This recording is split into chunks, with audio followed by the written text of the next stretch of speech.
Sound? That's the sound of multiple dirt UMP modifieds making their way around Volusia Speedway Park. For tonight, it's a race that's just as much about charity and giving as it is about the competition. Tonight, it's the Mark and Arlene Martin Hope for Arkansas Foundation SimRace for Hope 74, presented by VLR, and it's up next here on RaceSpot TV and iRacing Live. Good evening, everyone. Tonight is going to be a night of history. 120 drivers will be here for tonight's action for what should be dirt racing history on iRacing. I'm Justin Prince. Alongside me is the legendary Ben Shelton. Hugo Ruiz will be doing our directing tonight for tonight's action here on RaceSpot TV and iRacing Live and across the nation today. As you can see, track temps very hot right now, 85 degrees at the start of today's practice, down to 81 Fahrenheit air, 104 is the track temp, high humidity with 10 miles per hour with your wind speeds here on this just under half-mile circuit. It should be a wild race today, and it's going to be a very historic night, I think, for sure. Let's bring in my co-host for tonight, Ben Shelton. How are you feeling about what should be a big-time event for not just for the racing, but for charity? You know, this is a great event tonight. Let's talk about the money that's on the line, Justin. Over $5,000, $5,349 total purse. Unofficially, maybe officially, biggest single night iRacing dirt purse ever. That's really exciting. Somebody's going to get $1,000, and as you said, we're raising money for charity. Yes, of course, tonight, raising money in part for the Mark and Arlene Martin Hope for Arkansas Foundation, improving the quality of life for children and families across the state with an emphasis on Batesville and Independence County. It's going to be a very wild night of action for sure. 120 drivers taking part in the racing today. Everyone's getting all set to go for qualifying. There's 60 drivers apiece in 2 different sessions. We're covering what will be setting up the outside line for qualifying for tonight's feature. Of course, the feature will be ending up 74 laps. Drivers will have 3 minutes to record 3 laps. The fastest qualifier in each of the sessions will end up being locked into the qualifying main. So, very important you hit your marks here on this very tight track. You know, exactly. We thought Dylan Wilson was going to be a contender leading in. He was the fastest car in hot laps early, qualifying the fastest, a 16.872. He's going to be one to watch for the Bakersfield, California racer. Yeah, he's going to be a big-time driver to watch. You see multiple drivers recording their times. As you see on your screen, this is Rocky Battenfield going for a slide down the front stretch, recording a 17.242. Not as quick as he needed to be there. Everyone's trying to turn their times quickly. A lot of drivers still have to put in times. About half of them have put in those set times, still following along with Battenfield. You have Drew Birchko trying to record some times, others trying to get the practice together, and others trying to make sure they don't have spins like that. So it's going to be a wild night of racing by far in this action as we follow along with Neil Adamczak. Yeah, you know, and you watch the racetrack right now, it's still a little bit slick in the middle, a little bit slimy, and really I think some of the best times are going to come early in this session. You want to get a good time early, and you definitely want to be locked into the feature. Right now, Dylan Wilson, he holds that with a 16.872. Yeah, you continue to follow along right now. Of course, mentioning Wilson, Dylan Wilson, coming into today, the 2016 Sim Chili Bowl champion and the defending VLR Modified champion. So somebody that's got a lot of experience in terms of the sim for those times right now. Just barely above Zach Rounds, as you see, under 1/10 of a second on the qualifying board. Now following along with Austin M. Carr, also somebody very fast, already up in the top 10 in one of his first laps of the qualifying session. They have less than 30 seconds to get something done here as Carr trying to slide down the bottom side, slides up the track, able to have a great little line there. Not as quick, all three of the times in the 17 flats, but not quick enough to get to where the top times are in the 16.8s. Yeah, and you know, it's going to be really important. No invert tonight, and I think that's really important to note, Justin, is that's going to be something different than what we've seen in the past. It's going to be very different from what we've seen in the past for sure, as now it's time to set up for heat number 1 for tonight's action. Everyone's got their qualifying times together. 8 laps will be the distance for each of the heats tonight. So let's take a look at your Heat 1 starting grid. With the starting grid, you see on the front row, it'll be Zach Rounds and Brandon Schmidt starting up at the front, following off by Austin M. Carr and Clay Debin in row number 2. Row number 3 will be Brandon Bolton along with Cole Spasic as they'll try and move their way towards from the middle group. Then you have Bill Ahrens along with Michael Hammond, followed by William Dahl and Garrett Whitask, who will round out the top 10. Final row will be Greg Caldera and Scott Tyler. So 12 drivers taking part in this first heat. Again, it's going to be 8 laps for each of the heats for this one. There are expected 5 heats for this one. No inversion as mentioned. Top 3 finishers from each heat will transfer to the 30-lap qualifying feature. So what do you expect to see strategy-wise to try and get yourself into that top 3? Well, I think that turns 1 and 2 are going to be crucial, and I think that's when you're going to see a lot of guys getting hurt feelings because nobody wants to fall behind. 8 laps goes by in the blink of an eye here at Volusia Speedway Park, so I think it's going to be aggressive driving, especially in the first corner. Again, only 3 move on. You don't want to be in the B, you don't want to be in the C main, and you definitely don't want to be in the D main, having to try to run the alphabet just to get a shot to get into tonight's preliminary feature. Tonight is going to see a lot of interesting action for sure by far. As you can see, continue to see the drivers continue to set on. Fastest time, as mentioned, was Dylan Wilson. He has punched his ticket already to the qualifying feature. That will be to decide who will end up going to the A main for tonight's action.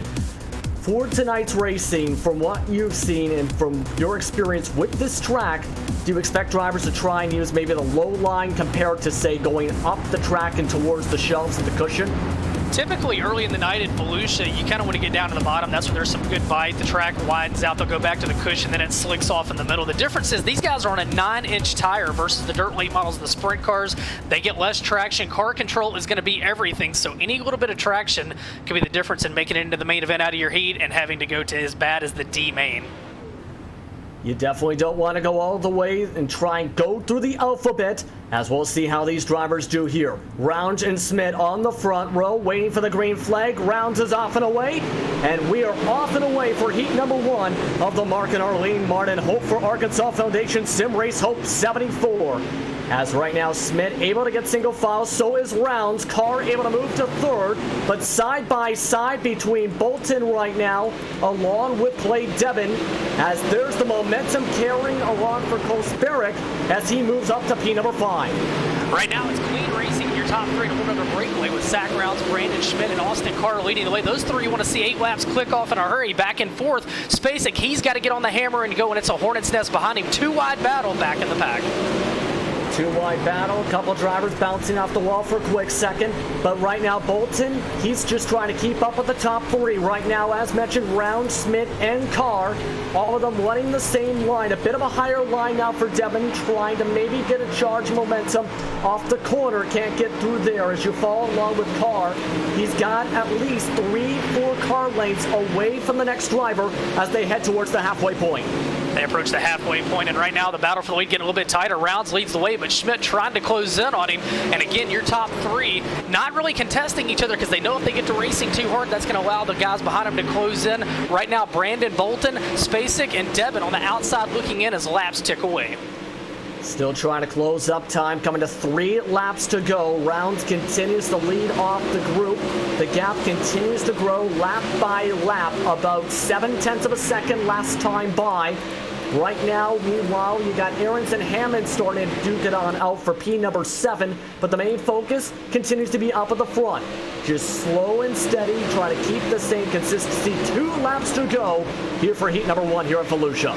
2 laps to go. They'll race back to the white flag, and Zach Rounds works right through the middle of the track. Brandon Schmidt and Austin Carr right in his wheel tracks, and just as I say that, Schmidt looks to the inside of Rounds. Nothing there, though. White flag in there one more time around the Speedway. Crossing in front of the stands right now is Rounds, followed by Smith. Still has Carr easy going, just has to make the way to the checker flag for heat number 1.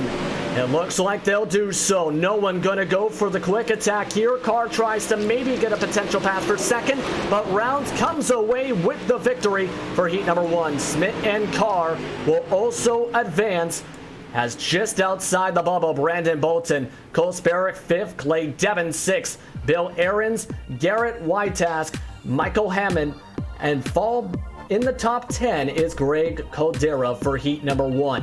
William Dahl and Scott Tyler rounded out the field 7 seconds back. Yeah, very fast racetrack. Your top 3, no changing among those guys. As they started 1, 2, 3, they finished 1, 2, 3. They move off to the main event as we get ready for heat race number 2. Heat race number 2 getting all set to go. Let's look at the starting grid for heat race number 2 right now as Drew Hirschko starts on the inside. The Wonder Kid, Alex Bergeron, will start on the outside as he'll try and continue some of the performances we've seen in multiple levels of iRacing from the outside row. Row number 2, it'll be Eric Fargo starting along with Dylan Fox. Right behind those top 2, Nick Cooper and Chris Brenner. They're in row number 3 for this one, followed by Benjamin Nading and Ryan Gaunt. Just inside the top 10, meanwhile, will be John Allensworth and Cole Lonergan. And just at the end of the field will be Eric Stuckwish. So 11 drivers all set to go here, Ben.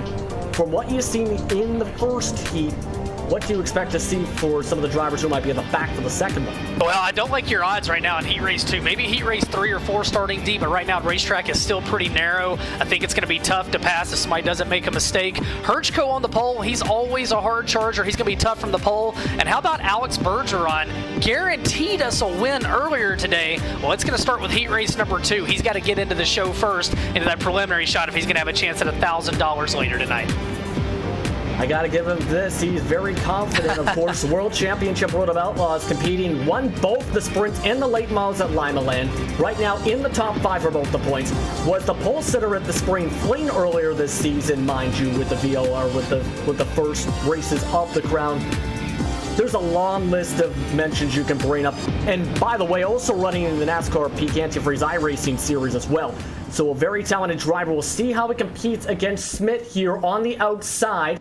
Smith is the control car. He's off and away as the pace truck's off. And off we are for heat number 2 for tonight's action. Still double file right behind him. Big time collision. 3 wide, multiple cars sliding behind. Well, we said you're going to need some help to get through there. Nick Cooper's going to capitalize right now. He's up to third after starting fifth. Meanwhile, Herchko leads the way. Bergeron in second, and right now it's going to be car number 78 and Nick Cooper, the guy on the bubble. And that was a lot of bumping and banging there with the luck there. Cooper holds on to third for the time being. Nadine in fourth. Fox in the fifth spot with Fargo in sixth. Right now, Nadine, though, trying to keep a lane attack from Fox up on your screen. Just underneath him for a split second. Just can't get enough momentum to make the move quite yet.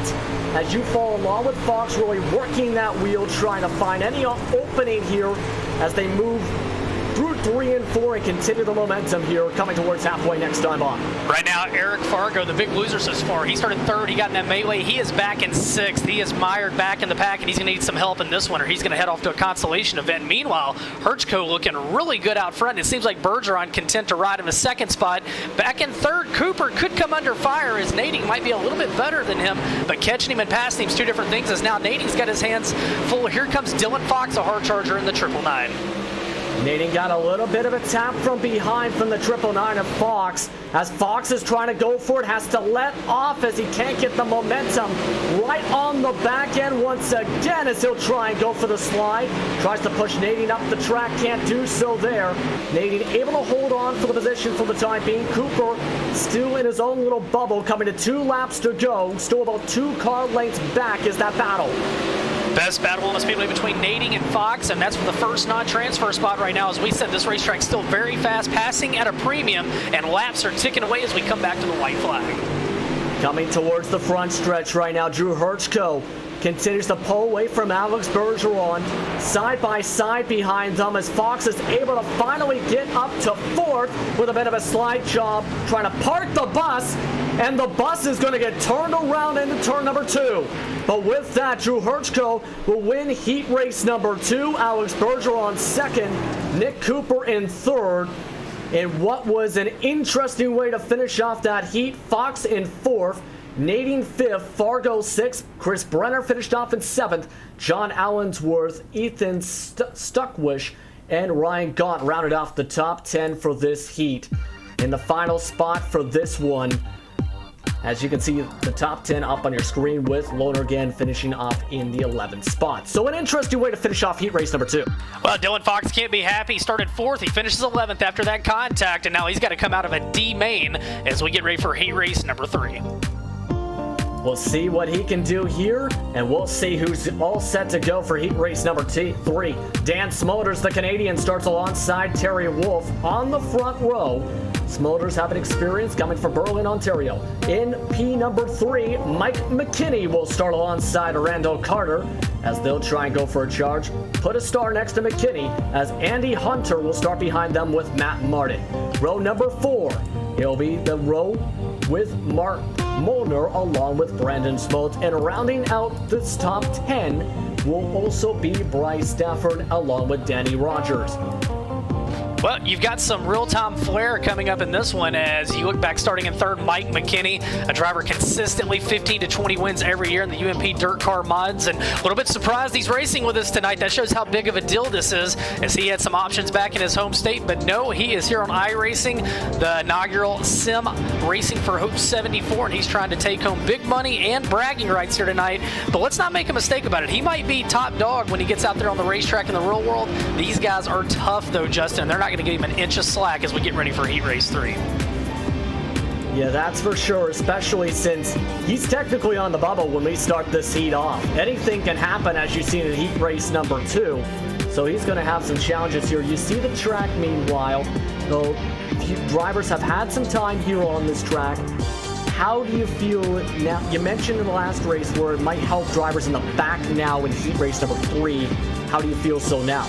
I still think it's going to be a little bit of a challenge. You need some help like we saw in the last where the front runners get together, but you can see the racetrack starting to widen out slightly more in 3 and 4 than down in 1 and 2. But I still think these guys have a little bit better chance. I think heat races 4 and 5 if we're going to see a hard charger. But let's not forget, unless you really messed up in qualifying, the fastest cars are starting in front of you. So you've got to overcome maybe an ill-handling race car and some very fast competition. They're coming towards turns 3 and 4, meanwhile, as they get all set to go. Smolders again will be the control driver. The Merlin, Ontario driver will try and have a good run here. Off and away he goes. And heat number 3 is off and away. Look at the start from McKinney, meanwhile, from row number 2. Already trying to go for P2. A little bit of a checkup behind him as it's 3 wide coming down the D-shaped backstretch. Still very close. McKinney gets bumped from behind. Still 2 wide as right now multiple drivers trying to go for chargers as it's bumper cars a little bit there coming to lap 2. My goodness, a very close lap number 1. Well, it absolutely. Terry Wolf stuck his nose under Smolders into 1 and 2. That cost him momentum, and now McKinney's going to come after Terry Wolf for position number 2. He's got to be careful, though, as he slides up the banking all 4 because here comes Randall Carter, who rides back and forth. Randall Carter trying to get advanced there. Meanwhile, the car that really got hurt from that was Brandon Smoltz, that really got held up from the 2 wide. Very close action, 3 and 4. You're still following along with McKinney, trying to keep up momentum in front of Carter. They slide on up, go hard into the corner. Carter, he is going to try and charge it on the exit, close to the left rear quarter panel. Can't get there quite yet, as he is right now ready for the taking as a slide jump from Andy Hunter. Doesn't work just behind him. Well, out front, Dan Smolders likes what he sees behind him. It's allowing him to stretch things out now as we work halfway through this one. Terry Wolf in second, McKinney in third. He's under fire now from Randall Carter. Back behind them, guys trying to make moves, but right now, pretty much everybody is running about where they started in this one, is passing again at a premium here in Volusia right now. Passing still at a premium, as you mentioned there. Everyone trying to find chances where you get them. McKinney still 2/10 back is Carter, as Carter tries to go maybe a tiny bit higher line this time to maybe get a run off the corner. Can't get it to go anywhere, as he's right there for the taking. Still can't get there. 2 laps to go, as now Carter got a big time run but had a check up right off the exit there going through the backstretch. He just can't get there as they come towards the white flag. McKinney, one slip up and Carter's going to take it away from him. Final time off into turns 1 and 2. McKinney shoves just a little bit. Carter's going to put a nose under him. Meanwhile, down the back straightaway, Smolders with the lead. Wolf in the second spot. The battle for that third and final transfer. And Carter's going to try and go for it really low on the track near the wall. Can't get there, though, as it's going to be Dan Smolders winning heat race number 3, Terry Wolf in second, and Mike McKinney able to hang on just in front of Carter by 0.3 of a second. Matt Martin rounds out the top 5. Andy Hunter, Mark Molnar, Brandon Schmaltz, Bryson Duffern, along with Danny Rogers round out the top 10. Final position, you can just disregard that for a split second, but a very good heat race number 3, taking us to the 4th heat just like that already. And we'll see what we have in store right here.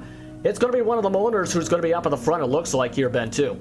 Yeah, it's going to be Mike Molnar on the pole of this one and Adam Zach alongside. And racetrack's getting a little bit better. It might be these consies before we can really see guys move around, but it is, we saw in that one, you can just about get up beside somebody, just not quite yet.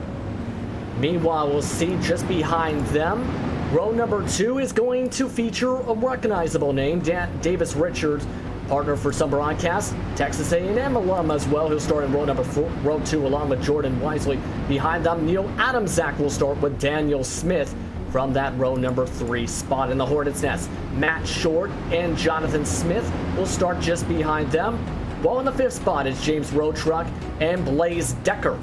And rounding out the field will be Jeremy Thornton. So, drivers now getting all set to go once again.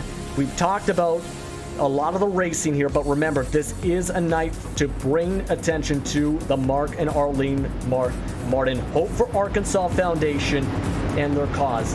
Big time event.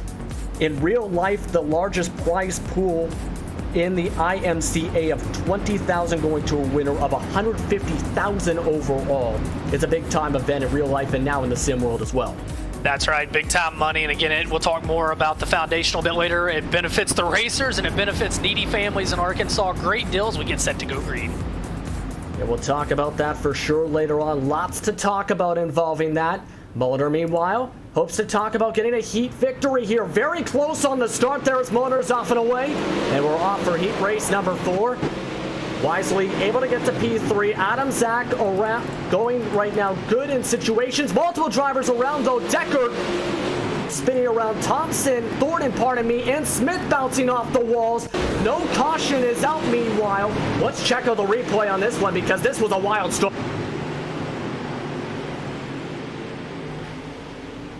Yeah, and it looks like Smith just rode up the track into the wall and nowhere really to go for Thornton, getting tangled up for the split second there, Ben.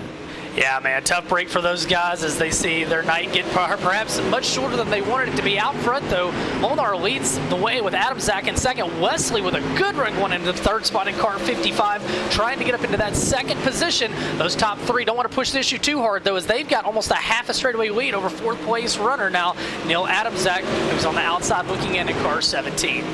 Coming in halfway next time by, very close up at the front.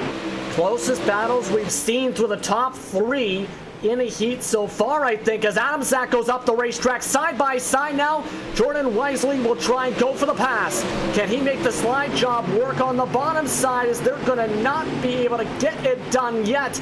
They're going to tap a bit as Adamczak's just going to be able to defend the position for at least one more set of corners. Great battle. The best race we've seen so far for a transfer spot in any of these heats. Out front, Molnar's loving what he's got behind him because he is stretching it out. Adamczak now back into second, Wesley in third, but that was good side-by-side action. It was just Wesley not able to get the drive he needed off of two to make the pass happen. Right now, falling back from Craig Adamczak, as you see, trying to focus on what's ahead, while also maybe peeking at that mirror with Wisely right behind him. Trying to fill up that mirror about 0.3 of a second back. Neil Adamczak is in the fourth spot, just at the right side of your screen, the number 17 machine, as they continue to fight it on out. Coming across the start and finish line, 1 lap to go in heat race number 4. Mike Molnar has actually checked out in that 156 machine. Continues to pull on away with Craig Adamczak going to hold on for second. Jordan Wisely holds on for third as Molnar wins heat race number 4.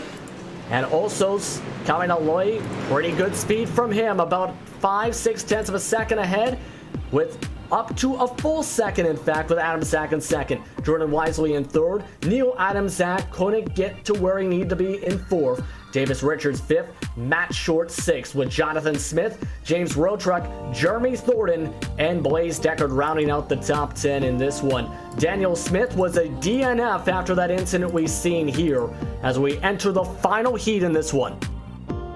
Well, as we get ready for this final heat, I tell you what, Dylan Hauser and Jacob Fields loaded up front row for this one, and got to give a shout out. A couple of my Memphis, Tennessee area guys going to be side by side. Two good buddies, Terry Gray and Jeremy Ray on row number 2. Hopefully, they both survive turn number 1. We're going to have to watch and see how that one goes, Justin. We'll definitely have to see. Right behind them, you see the grid on your screen here, with Tuffer trying to deal with P number 5, Kyle Morris in 6th. Some pretty decent speeds in this group with Battenfield. Battenfield being someone to watch potentially. John Literal also somebody to watch, as they're 7th and 8th right now. Bradley Cash and Laurel Havens round out the top 10 as they continue to wait for the pace truck to get going. All set to go here. 10 drivers will be in this final heat here. As you were talking about, very competitive front row. Also some very competitive drivers in the middle of the field, it looks like, as well. Yeah, it really is. And again, I think just right now the racetrack making it very difficult to get much passing going. I think the preliminary feature coming up a little bit later could be a pretty good one, so we're going to have a lot of talent throughout the field. But right now, we're pretty much seeing the guys from the front row. They've all transferred so far. Now, row 2's got mixed up a little bit. Be interesting to see how this one shakes down, though. 5th and final heat race, 8 laps, top 3 move on. We'll see what they do here. Remember, Hauser is right now as well competing in that World of Outlaw World Championship. 4th in his point standings for that, for the World Championship. So he's got a competitive car for sure. Jacob also, as you mentioned, very competitive drive. And right behind them, it's going to be interesting to see what Gray can do to try and hold on with Jeremy Ray in that transfer spot. You know this is your last chance. Do you expect to see drivers being more aggressive with this being their last chance to be able to get themselves officially locked up? Yeah, nobody wants to go to one of those consolation events like we talked about. And you look at row 2, those are a couple of real-world modified guys. They sling mud on the weekends in the modifieds. They're definitely going to want to get in out of this one. But hey, as we've seen, these virtual racers are really tough. They know their game. We're getting ready to come to the green out of 4. 5th and final heat race, Justin. 5th and final heat race, 8 laps to settle things for the final drivers to punch their ticket automatically to the qualifying feature. We're off and away for heat race number 5 as Gray able to get a great start. Look at the charge though for the number 62, already 3 wide and able to gain a bunch of spots, but a big checkup. Cars getting bounced around, and that's the number 59 machine that almost got sent around near the back. Going from the middle of the pack to the back is John Literal. A crazy backstretch for lap 1. Out front, Hauser to the lead, Fields in second, Terry Gray in that third and final transfer, Tupper in fourth. That first lap was chaos as now the field starts to get stretched out just a little bit, but you see him starting to flirt a little bit higher with that cushion out of turn number 4. Racetrack could be starting to widen out just a little bit finally. Just a little bit, as you can see, drivers trying to move slowly but surely up the track as you look at the line. Remember at the start there were more towards the wall by far as you follow along with Gray and Tupper as they come towards lap number 4. And this one, look at the moves though we're seeing from Kyle Morris. He's trying to go and a move on. He was that big charger, remember, on lap 1. Just can't get any passes done here. He falls back to 6th as he gets a bit of a bump, someone a little bit behind in red. He had a slide job from Jeremy Ray. Jeremy Ray moves up into the 5th spot. Out front, Hauser leads the way. He's got company, though. Jacob Fields waiting on one little mistake. That's your top 2 cars as they come around, working lap number 5. Side by side for the lead of turn number 4. It's going to be Hauser by nose at the line. Fields trying to get underneath as they go in turn, trying to get momentum. Hauser able to pull away a bit on the exit as he continues to work his way up at the front. Transfer spot seems pretty safe for the time being for Terry Gray, so he's in a great spot. But look at Fields going towards more the bottom to try and slide it on in deep. Can't get it to work there. Very close here, coming to a lap and a half to go.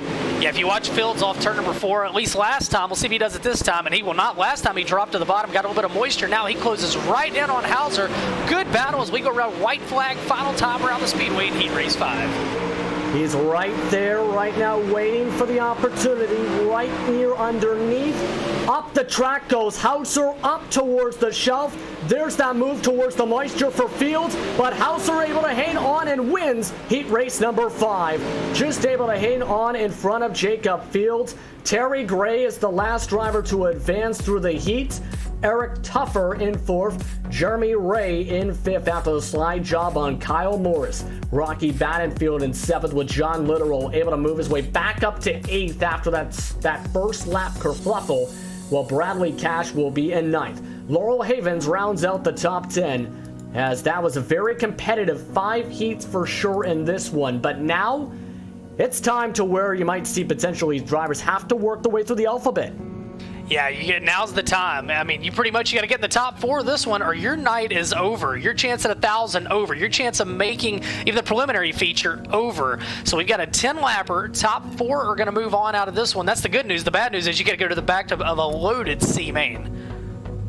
Yeah, the C main has a lot of talent. The D main, everyone's getting all set to go here. It's going to be 10 laps. 4 drivers will go on to advance from this one. So we'll see how things sort out. You look at the grid now on your screen. Bryson Dafford will start alongside Jeremy Thornton in row number 1. Behind them will be Bradley Cash and William Dahl. They start moving around the pace truck. Not even waiting for the pace truck as Lonergan and Rogers will start in row number 3. Apologies for the mild discomposure with that, as Deckard and Havens will be in row number 4 of this one. Row number 5, it'll be Scott Tyler and Dylan Fox as they'll try and go from that top 10. And just behind them, you see everyone's all set to go. It will be a competitive field for this heat by far, for this main, I should say, by far. Lots of talented drivers that we've seen have good runs. It's go time. What do you expect to see strategy-wise, especially with the track? I think you've already seen it. Guys are trying to pass the pace truck. They're so desperate to get going in this one. So I think that's a precursor of things we're going to see. I do think the racetrack, I think guys are getting a better handle on it. I think we're going to see some good racing.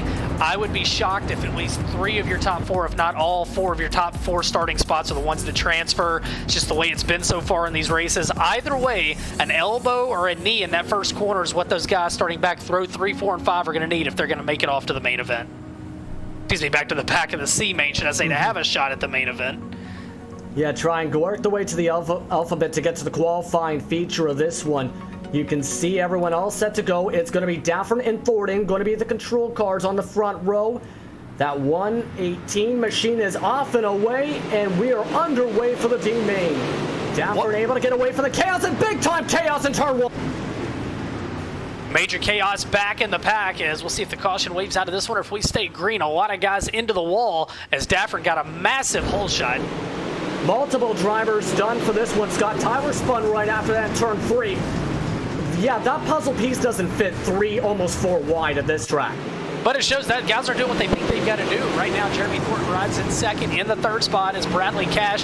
Lonergan in that fourth and final transfer. And right now, your top 3, they started 1, 2, and 3 with your fourth place runner Lonergan starting back in 5th. There's now 3 drivers with DNFs after that, and a disqualification on top of that because the incident limits that are in this race. Multiple drivers getting shuffled on around. This is around the transfer spot as Dahl is getting bumped in a way. Hammond's now doing side-by-side with Lonergan as they're wedging their way up the track. So really aggressive here for this one. Well, Lonergan went from being in 4th to about 6th. Now he's back to 5th, but right now, and it's Hammond in the 5th spot. Pardon me, just look at what just happened there. Multiple drivers stopped there. Jeremy Thornton is now off the track, who was in 2nd. Daniel Smith stopped on the track, and you see the wedge that you've seen against the wall coming down the backstretch where the shelf is. So this is what just happened with the 40 and the 921, pardon me. Big incident there, and then you see what happened to a few of the other drivers. This is William Dahl, who went stopped at a dime, hit in the back, went up the track, and just got ran over there. Multiple drivers now done in this one. We're just past halfway. Well, the big winner right now, Michael Hammond, he started 14th. He is 3rd. That's what I was talking about, Justin. You need some help, but you don't want to be part of the caution. He has survived them. It's going to be Dafford leading the way, Cash in 2nd, Hammond in 3rd, and Lonergan right now holding on to that 4th and final transfer as, again, 14th to 3rd for Michael Hammond. Yeah, paying dividends of absolute calamity to try and get to a transfer spot. Lonergan right now trying to hang on, but look who's just behind them. Dylan Fox, who showed a lot of speed at times in his heat. He tries to get the moisture on the bottom, slides up back into line, loses momentum though as he taps the wall on the entry. Just can't get there, coming to 2 laps to go as this group just now trying to get to the way they need to. Right now, they're the only 5 drivers on the racetrack. Well, and right now the battle for 3rd, 4th, and 5th. Only 2 of those drivers move on. One of those guys is going to be on the outside looking in as the white flag waves. Right now, Hammond rides in 3rd, Lonergan in 4th. Dylan Fox outside looking in. He's got a lap to figure it out. White flag already up at the flag stand. Checker flag starting to get ready for Bryson Dafford. Right now, Bradley Cash is safe, but right now, it is going to be very close for the transfer spot. Dafford takes the checker flag. Hammond's able to hold on for 3rd, and Lonergan able to hang on for the final transfer spot to go to the C main in this one. Absolutely calamity situation. Look at all the drivers. 6 on down. Dafford, Cash, Hammond, Lonergan able to advance. Fox couldn't get there though, 3/10 behind. Smith, Tyler, Thornton, Dahl, Deckard, all DNFs. My goodness is all I can really say as we head to the C main. Well, if you wanted action, you just got it right there in the D main, and it's only going to ramp up. We've got the C coming up next, and again, we're going to go 12 laps this one, top 4 move on. And hey, how about Michael Hammond? He just passed 11 cars, albeit some of them crashed out to get into the C main. Can he make it from the C into the B? Could he be the Cinderella story here tonight? We'll see if he can be that Cinderella story. Look at this grid now. This is for the C main once again for the SimRace for Hope 74. Bill Aarons and John Allensworth will start out the front for this one, followed by Mark Molnar and Jonathan Smith in row number 2. Row number 3, it will be Battenfield starting alongside with Garrett Whitetask. And just behind them, you have Ethan Stuckwish with a driver that had a fast car that moved to the back, and Brandon Schultz due to lost momentum on the first lap. Behind them in row number 5, it's going to be a very tight pack back there. James Rotruck and John Literal rounding out the top 10 in row 5. Greg Caldera and Ryan Gaunt will be inside the dozen mark.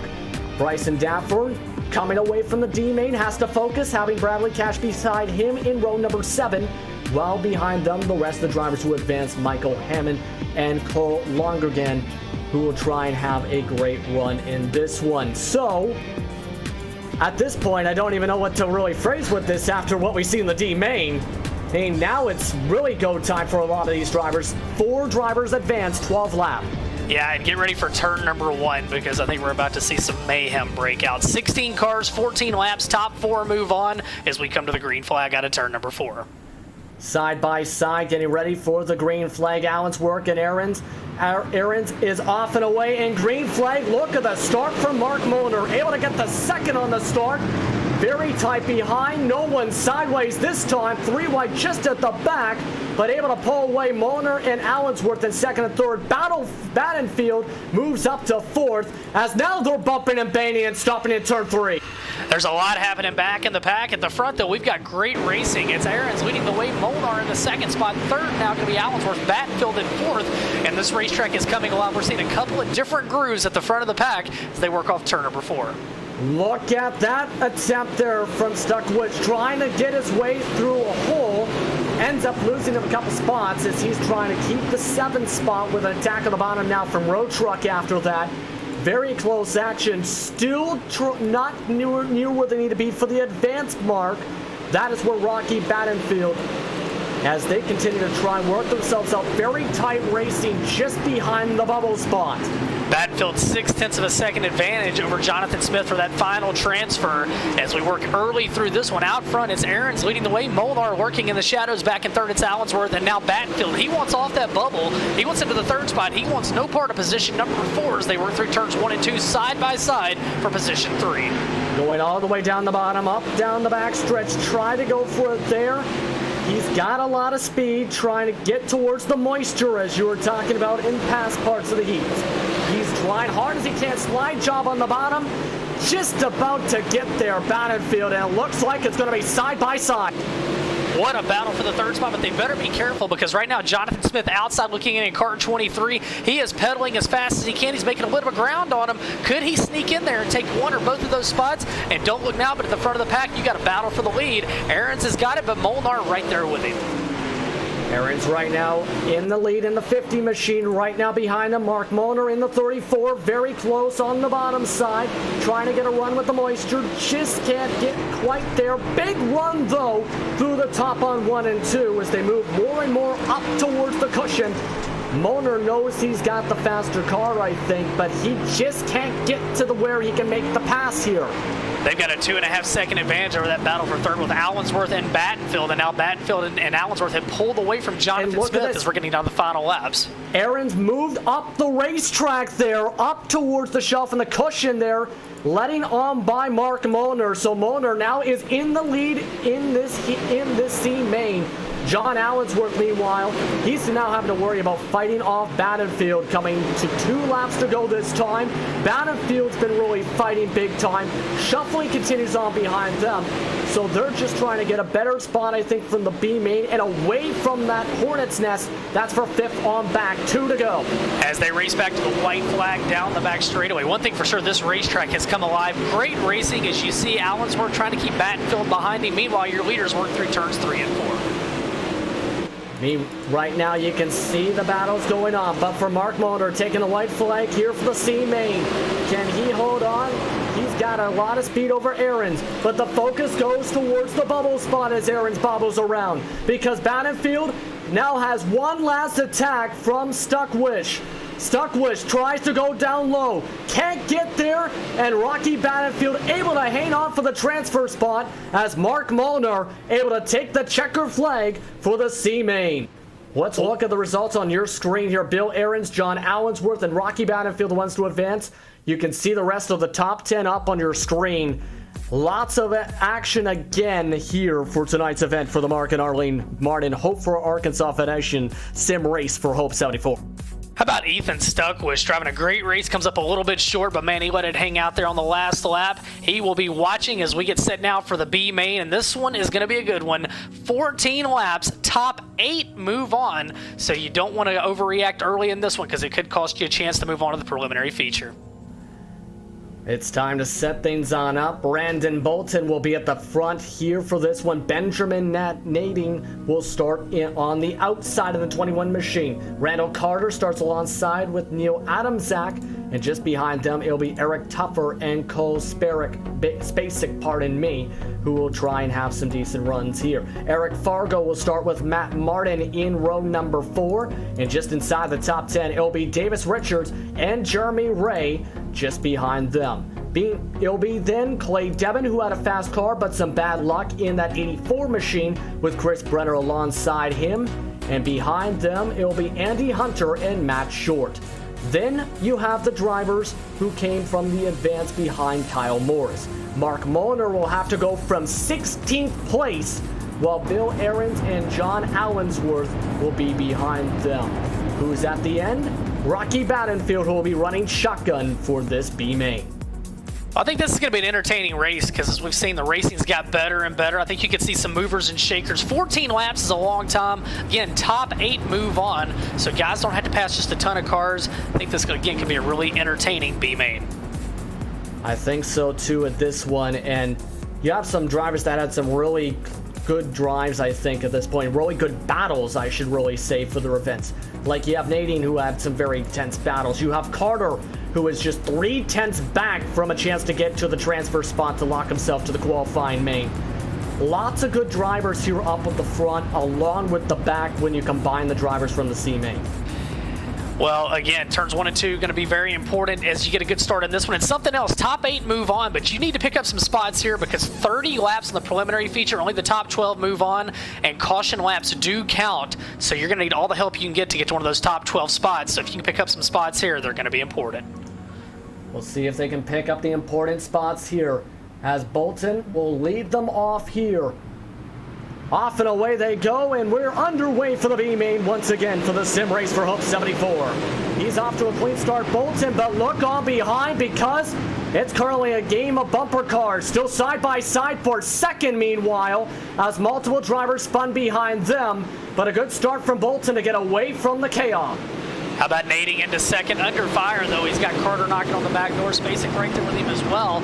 2 distinct grooves through turns 1 and 2 down the back straightaway with Brandon Bolton leading the way. That car's looking awfully good. Benjamin nading in second. He's starting to close up a little bit behind them. Randall Carter and Cole Spacek. They're right now in that top 4. Top 5, it is Martin trying to hold on with Eric Tupper. Tupper trying to hold on. Behind them, you see Devin. He's currently on the bubble right now, trying to close up on Eric Fargo, as Davis Richards just can't get to where he needs to be. Side by side, meanwhile, battling once again for P number 5, Martin and Tupper. Tupper got the P number 5 that time.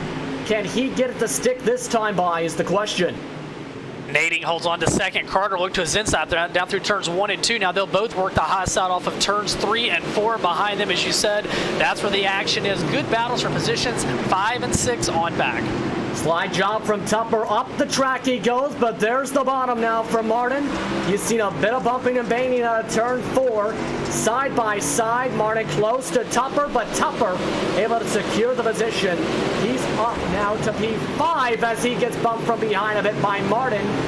Right now on the bubble spot still is Clay Devin in this one. You can see Fargo now trying to get away from that potential bubble spot as they come to the halfway point this time. Already past that now into lap number 7. As now the battle for second heating up for Nadine and Carter. Eric Fargo's got a great race car as he works down to the inside of Martin. That's going to be battle for position number 6. Behind them continues to be Devin on the bubble, but your top 8 are stretching it out over the pack.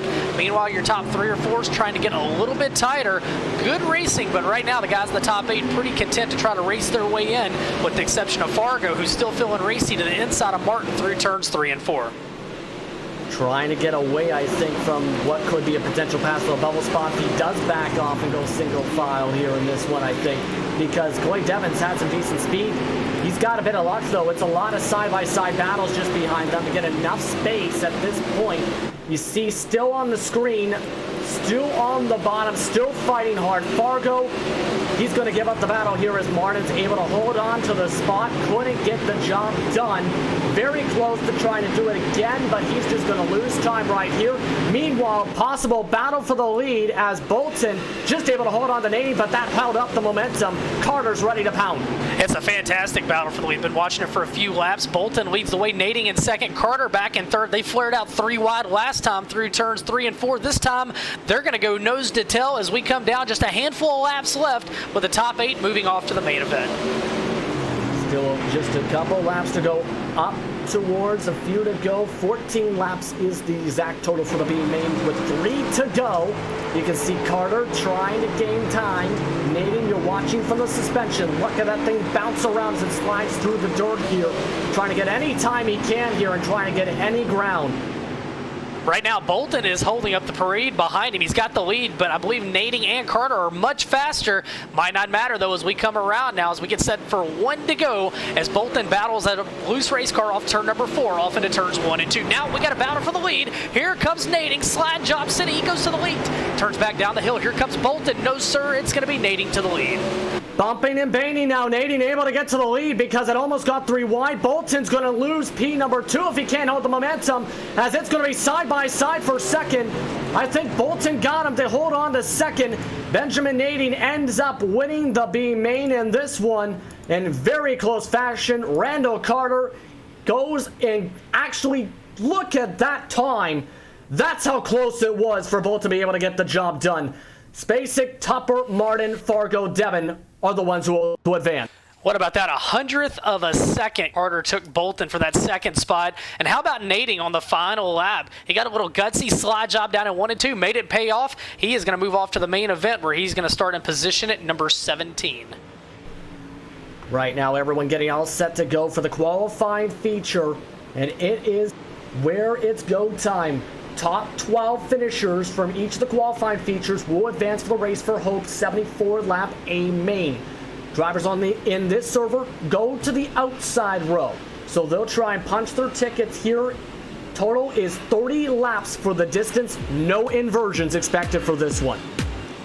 Yeah, and again, caution laps can count. So if you're starting on the back, you want this thing to stay clean because you can't afford to get many caution laps and take away your chance to get into one of those transfer spots. And I tell you what, Justin, how about all these great sponsors that help make this record purse possible tonight? Over $5,300, and a lot of great sponsors made it possible. You're seeing some of the sponsors up on your screen. They include the TAC 3 Defense Front Row, who will give $25 each to the front row starters in the A main, so it gives a little incentive to come away with the qualifying main victory. Also sponsored by Dirt Racing, who has the best appearing paint scheme with a cancer awareness ribbon. That will also be a $25 award. Of course, Dirt is a long-running sim racing team in series. 22 Below is the sponsor for the Hard Charger Award.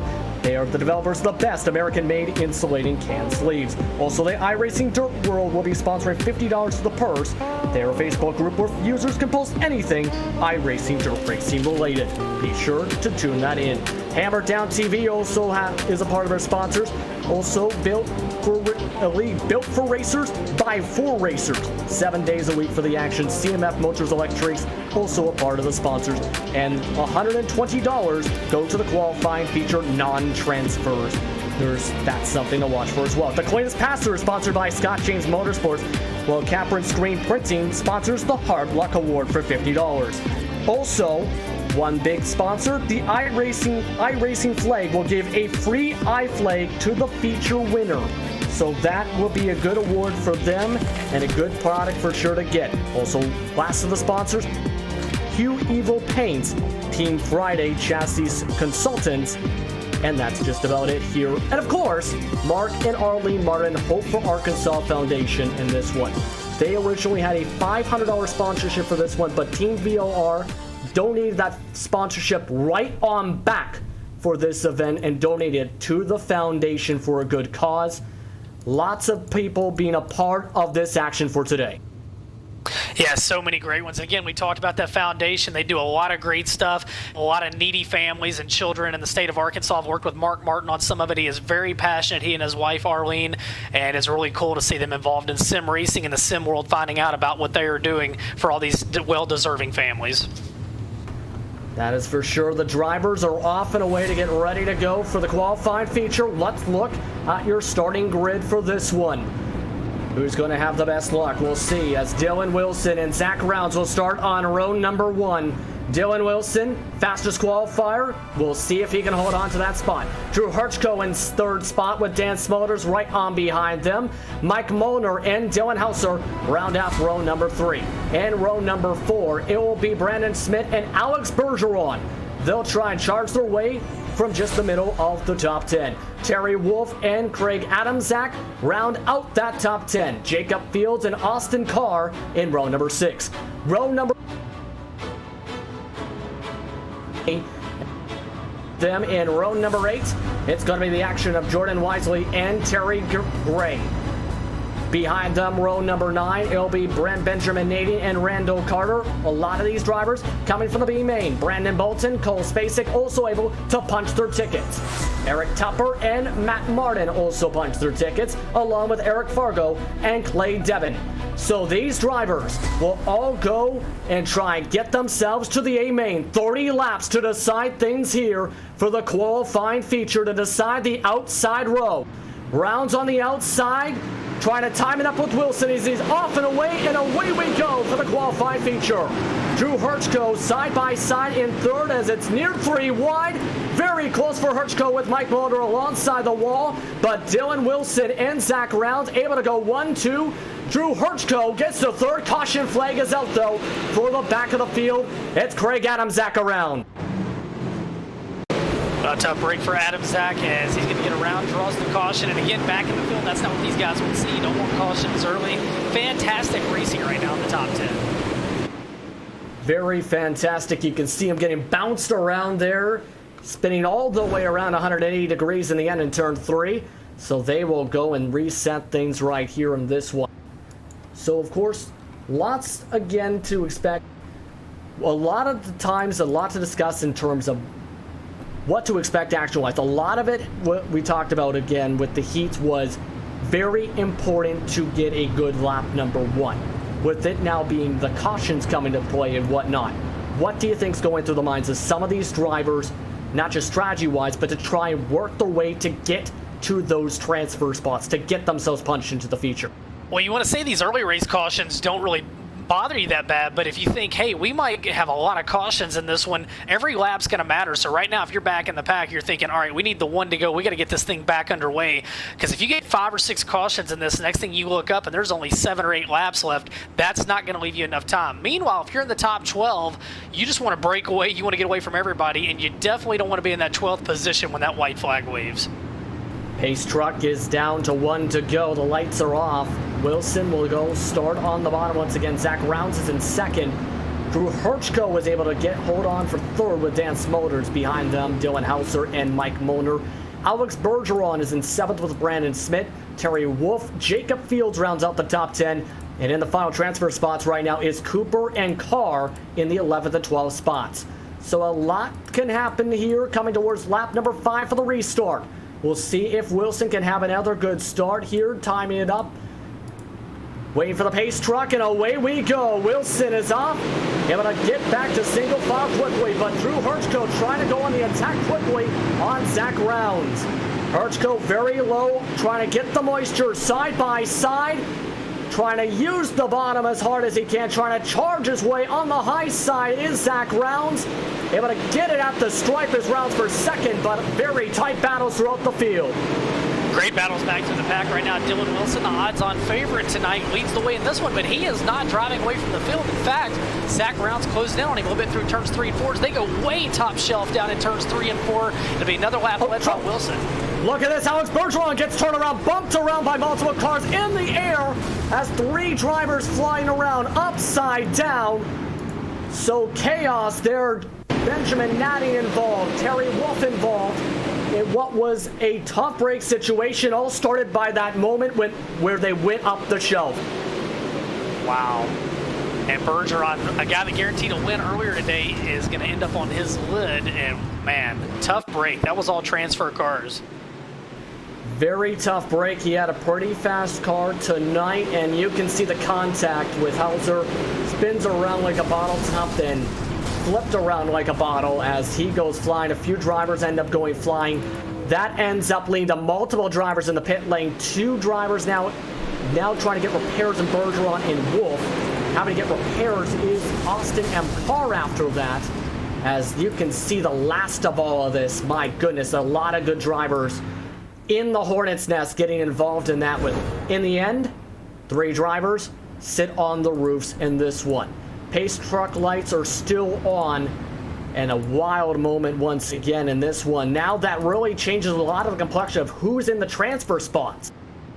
Yeah, you take a look, and all of a sudden, a guy that started 16th, Terry Gray, the X-Man, he's up into that 12th and final transfer. In front of him, the guy that started 14th, Mike McKinney, and Jordan Wesley, who started 15th. So those guys back in the pack are capitalizing right now, but again, still 2/3 of the way to go in this one as we're approaching lap number 10. Coming towards the front stretch here as they continue to sort themselves out, waiting for the pace truck lights. I believe they are down to 1 to go this time as they continue to go here. Be prepared.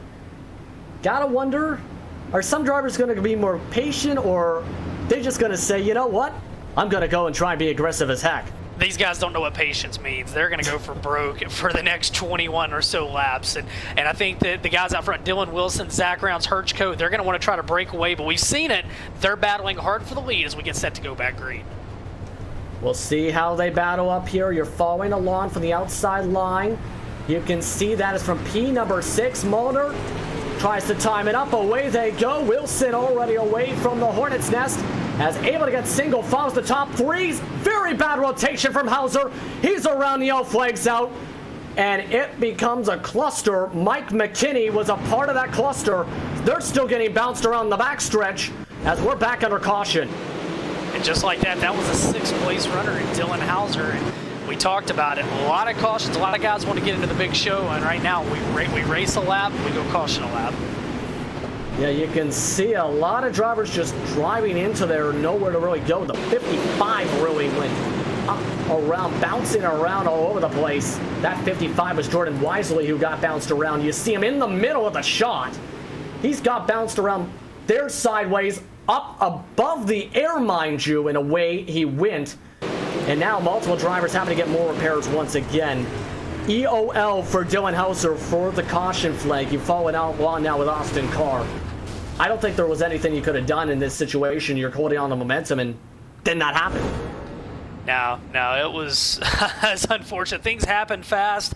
And again, these are not the easiest cars in the world to drive. You know, you're on the 9-inch tire, you go off in there, things happen, you get into somebody. Sorry, we'll try it again next time. But the one thing you can't not notice is we're closing in on halfway, and we've only had a handful of green flag laps so far. Yeah, I think the green flag total is around maybe 4 or 5 laps max, if that, as they continue to sort themselves away for the pace lap. Coming to 1 to go this time. Alex Bergeron's back on the racetrack, now back into the garage area, as Dylan Hauser again has to go all the way to the back in this one. At this point, I think it's a race of survival and trying to capitalize right now. Up the front, it's Wilson and Rounds still. Smulders is now in P3. Drew Herchko in 4th with Mike Moner up to P5. Nick Cooper taking advantage with luck in 6th. Gray starts off in the 7th spot with Randall Carter. Top 10, Martin and Wisely holding on to those spots. And just behind them in the transfer spots is Fields and McKinney. Away we go once again. Another good start from Wilson. Smulders trying to fight hard to keep on to P number 3. But a great exit from Herchko as Smulders loses a ton of time there. Losing 2 spots, potentially 3 if he isn't careful here. Able to fight on back though as it's side by side on the front. He was the meat in the sandwich. He was getting past high and low. Meanwhile, you got a battle for the lead. Dylan Wilson out front. Zach Rounds to his inside. Here comes Rounds in car 27 off into 3 and 4. Who's going to lead lap number 16? And let's see here. Rounds can't get there to lead. It's going to be Wilson. He's led the whole way so far. Herchko trying to join up in the party in the 3rd spot right now. Great speed, though, off the exit of turn 2 that time. Carr is around. That is Craig Adamsack once again. No caution this time. We'll see what happened here to Adamsack. He was in the back of the field after the first caution, and bad luck continues and that was a very unlucky situation for Adam Zach. Yeah, and at this point you make mistakes and your night comes to an end. Meanwhile, look at your front runners. They've all gone to the cushion out of turn number 4. This racetrack changing once again. Off into 1 and 2, they'll go to the cushion with the exception of the 91 car of Herchko. He starts off on the bottom, but he loses all his momentum. He'll let it drift to the cushion off of turn 2 down the backstretch. Out front, Dylan Wilson. Zach Brown's waiting on one mistake. They're all the way up to the cushion now in the top 3. We started all the way near the bottom wall. That's how much this track has changed from start to finish here. Rounds can't get underneath quite yet. Might need a dive bomb to get the position here as Dan Smulders just behind them in 4th. Herchko tries to change it up, tries to get towards the moisture on the bottom side. Can't get there. Up towards the cushion once again they go. And here comes the battle. Zach Rounds on the bottom, side by side with Wilson. Will Rounds go for the slide job? He'll try and charge it. Can't get the momentum, though, as he's going to fall back to 2nd and now has to worry about Herchko. Well, you got to give Rounds credit for trying, and right now he is off into the next event. He just doesn't want to end up in the fence or a crash, but going for the lead cost him over about 0.4 of a second. He falls back.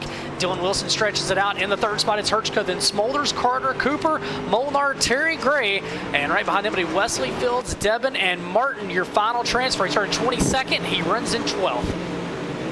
About 7 to 8 laps to go in this one, closing down faster and faster. You see it, Wilson now shifting back now to Molnar because Molnar is trying to hold on towards a spot. That is for P6 right now. He's battling with Nick Cooper, and right behind them is a lot of battles going on. Terry Gray, Jacob Wesley, Jacob Fields, pardon me, Clay Debin, and in the transfer spot right now is Matt Martin.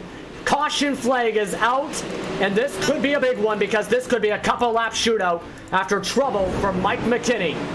Well, McKinney's bad luck continues as he falls back, and like you said, it's going to be a couple of lap shootout. There will probably be another caution. This race could very well end under caution with guys trying to get into a transfer spot. Yeah, that was a bump with Brandon Bolton that sent him around in terms of momentum, and nothing else you can really do there. You're on for the ride, but now this changes a lot because going to help a lot of drivers. Brandon Bolton has now been sent with an EOL, so he's going to have to really charge if he wants a chance here. But now it's going to be at the most maybe a 2-3 lap shootout.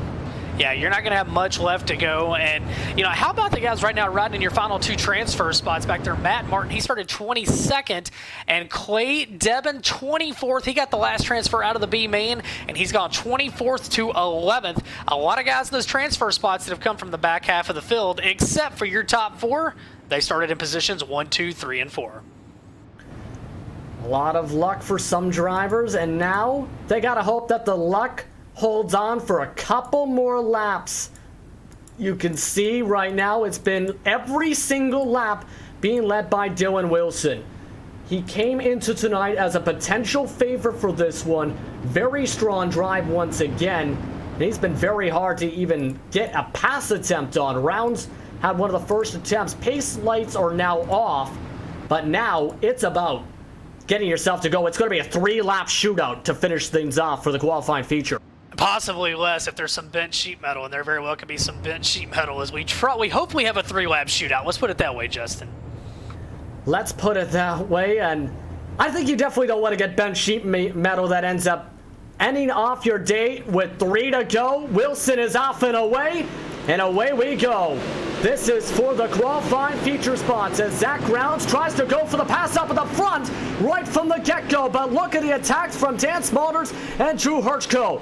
They're both right behind there, ready to go, but Herchko not on the line, up on the cushion, the top 3. Herchko up the track, up the slick, and up through the moisture. He falls back to 4th, gets a little bit of a tap from Nick Cooper. They go single file now, but look at that Hornet's Nest, 3 wide just about from much of the field. That is for the transfer spots as we come to the white flag. Wilson leads things off. Battle for second. Rounds holds off on Smulders. Can Herchko make one more spot to get to row number 3? He's now on the bottom side. Can he do something here with a slide job? Doesn't look so here as Smulders able to hang on. Domination for Dylan Wilson. Big contact for Herchko across the line. And big time contact across the checkered stripe they go. as we'll have to see how they sorted things out, because it was 3 wide action for those final transfer spots to get to the A main tonight. Looks like back in the pack unofficially, it's going to be Eric Fargo, who started 23rd, getting that 12th and final. And it was cool to see that stay green for those final few laps. What great racing back in the pack. Absolutely great racing. You see him able to hang on, and then calamity strikes just across the checker flag in the start and finish line. Absolutely wild one for this transfer qualifying. Let's look at who's going to move on to the feature, the A main. Dylan Wilson, Zach Rounds had a great battle. Wilson, though, led every single lap. Smulders and Hirschko in 3rd and 4th. Nick Cooper, Mike Moner, Terry Gray, Randall Carter, Jacob Fields, and Clay Devin round out the top 10. Those 2 transfer spots, the final ones we're talking about, Jordan Wisely and Eric Fargo. And look how close, 2/10 back was Matt Martin as we look at the rest of the field. How about 8 of your 12 transfer spots started 11th or worse in that one? So I don't know if it was luck, talent, or a little bit of both. Either way, they move off to the inaugural Sim Race for Hope 74, and they have a chance at $1,000. They get a minimum of $100. They got a chance at a $1,000 payday. Big chances there already. A $25 payday for Wilson, who will start off on the front row, sponsored by TAC 3 Defense. So a lot of drivers starting things off well. You see there, lots of drivers in this one that are going to go home early at this one. Why don't we see what the winner of this one might have to say in Dylan Wilson here for the Mark and Arlene Martin Hope for Arkansas Foundation Sim Race for Hope 74 for this qualifier, for the qualifying feature, I should say. Dylan, how are you feeling after that one? Good. That's the beginning. It's time to get to the roll work now. So I'm excited. All the guys on our team, T1 or T made the main, so I'm super pumped about that. I feel like I just won the race. We've been practicing a bunch for this race, and usually it doesn't go as planned because the luck doesn't usually play out. But to get all 4 drivers into the main, that's awesome. It says good things about what we do as a team. Dylan, you maintained your groove right around the top. Zach Rounds was able to drive to your inside a few times. Did you know that was the sweet spot that you had, especially as the race went on the high side? Yeah, I was geared wrong for that line. I think I had too short of a gear, and so he was able to get the runs through the center and off the corner, and I was just hanging on. But I know Zach's a really clean racer, so I know I didn't have to worry about him running into me or have any problems with them. So I appreciate him running me clean, and wish we could have had some more green flag laps. I think me and him could have put on a show because he definitely had the faster car. But we'll see. Hopefully the main plays out, and we get some 2-3 groove racing, and we can put on a show for everybody watching. 74 laps. What's the number one thing you got to do if you're going to win? Just keep the nose clean, man. You have to make it to the end of these races with a clean car. If you don't, your chances of winning are really slim. So I'm kind of hoping we get a really slick track, bottom to top. That's where the sweet spots are, and that's where I've seen the best racing at this track. So we'll see. Hopefully we don't get a cushion, because if we do, it's going to be wild. But either way, it'll be fun. And thank you for VLR for putting this on in case I don't get to say it later. As the caution comes out with 4 laps to go, do you kind of think, oh man, this might not be good because guys get a little antsy? I know that you said Rounds and Smulders, those guys are going to run you clean, but is there a little bit of nervousness when you know there's just a handful of laps left and guys are desperate? Yeah, I'm nervous all the time. I'm an anxious person, so I'm always thinking of a million ways the race can go wrong instead of the one way it can go right. So it's just a burden I put on myself, but it probably helps me in the end. So we'll keep running it, and I'll be happy to get these 74 laps over, and hopefully it's a good race. All right. Well, I'll tell you what, Dylan, you did a fantastic job, man, and we can't wait to see how you do in the 74 lap event coming up in just a few moments. All right. Thanks, guys. Hopefully it's a good race. Yes, sir. Well, how about that? Dylan Wilson, Justin, drove a great race, and the guy that comes home in second is waiting to talk to us. And Zach Rounds, you drove one heck of a race. I thought you were going to win that thing a few times. Was there ever a point where you thought you had a good enough run to get around Dylan? Sure. I tell you what, I don't know. I was really hoping the bottom was coming in, or was going to come in enough to where I could maybe throw a slider. Coming out of 2, it usually grips up pretty good on the bottom there. So I was, I don't know how many times I got under him, 2 or 3, but one of the times I thought I had a really good run, and I thought I was going to be able to pull a slider, but just you can't get the run off the bottom yet. So No, unless he made a mistake and shot up too high. I knew I was just going to settle for second, but I was just happy to make the feature, so I'm fine with second.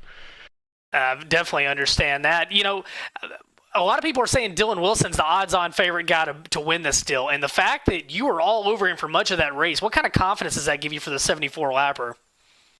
It's definitely a boost. I mean, yeah, I'd have to agree. I think he's probably one of the fastest guys on the sim right now. Just like he said, you got to worry about luck, and then I don't know, just being up front. But it's nice that I could run with him, and yeah, I think he had a little bit too high of a gear, which helped me keep up a little bit. But either way, if you can run up with some of the fastest guys in the league or in the show tonight, hopefully we can keep it up towards the front in this feature. Justin, do you have any questions for Zach from what you just saw? Well, with what I just saw, it was just, you cover a lot of the bases. I can definitely tell you got a lot of experience in this here, Ben, of course.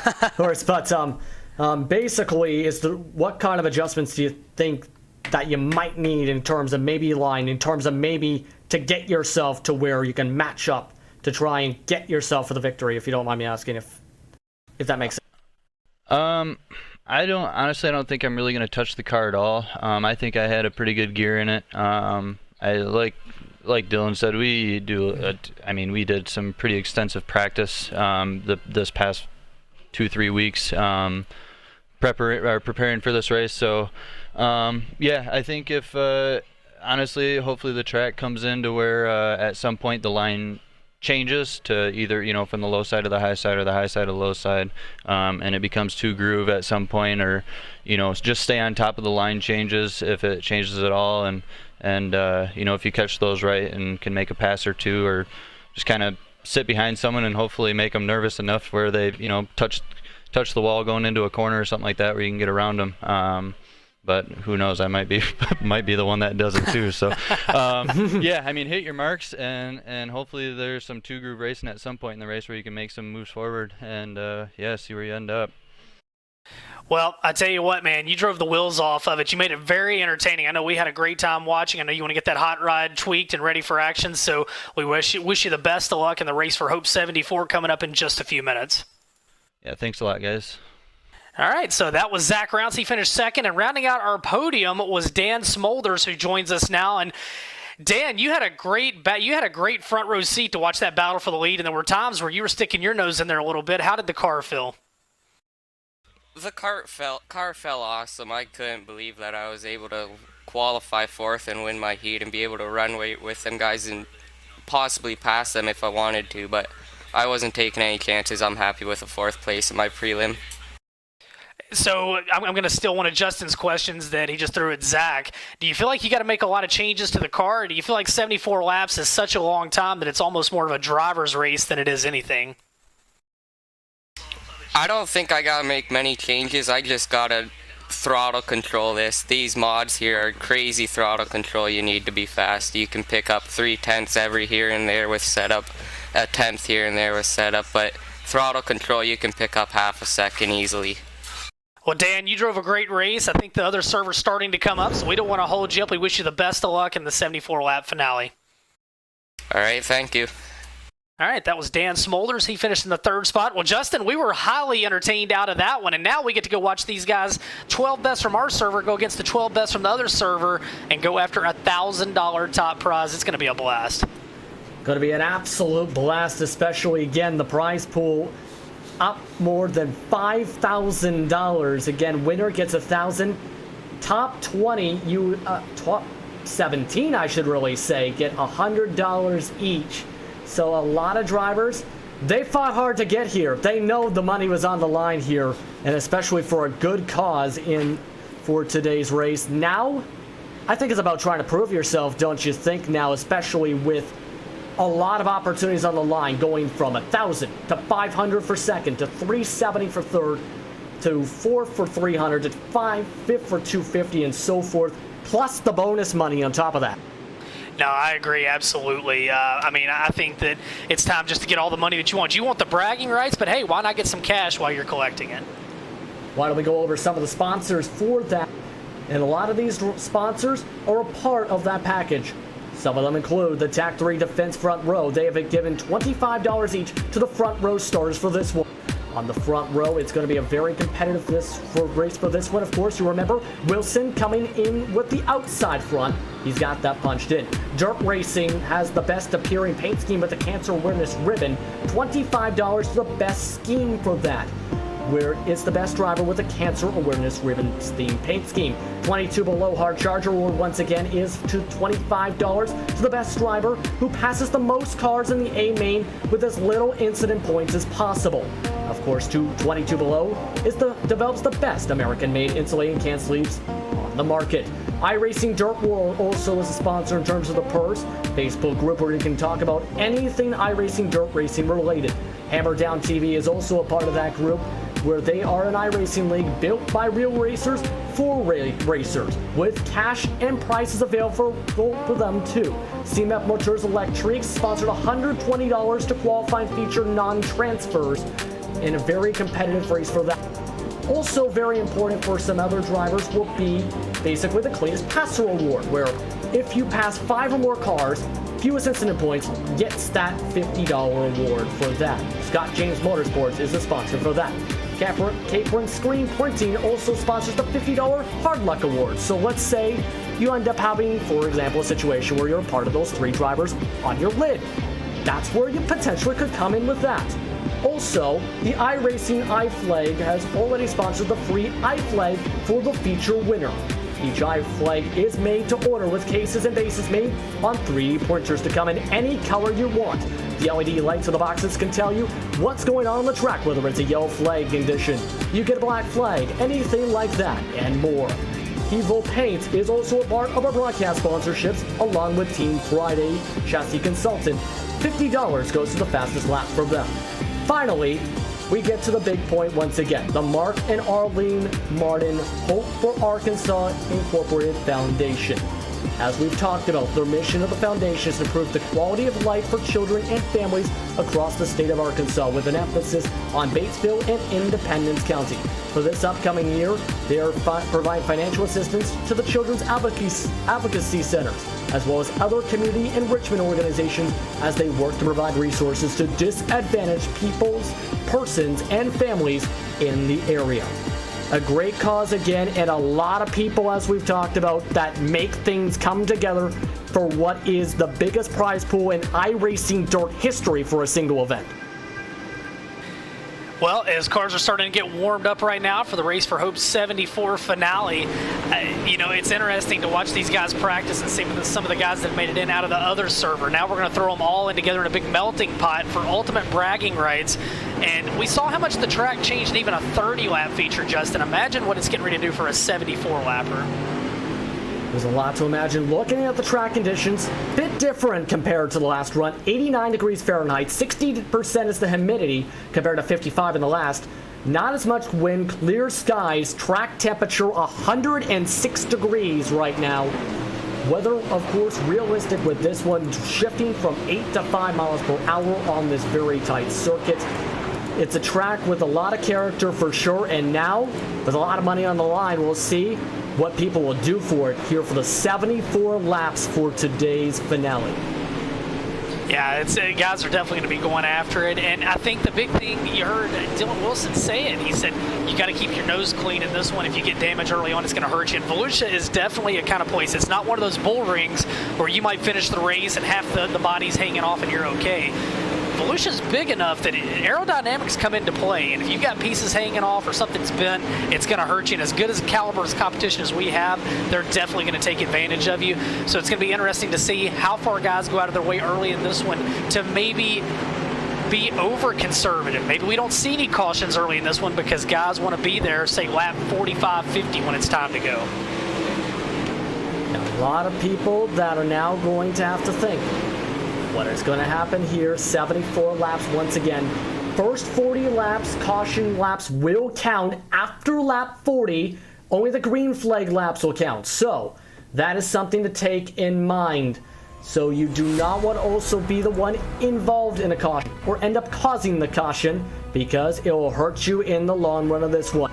We'll see what the drivers do with more than $5,000 on the line, with Austin Settleman winning off in the inside line. He gets that $25 for the front row along with Dylan Wilson. Wilson, a lot of pace from him in this one. Justin Norwood will start in row number 2 along with Zach Rounds. We'll see what he did to try and prepare for this one. Row number 3, Blake Cannon and Dan Smolders. Smolders, strong run. Cannon, also a strong driver, with John Fiddler and Drew Hirschko in row number 4. Rounding out the top 5 is going to be Trevor Fitz and Nick Cooper. Ben?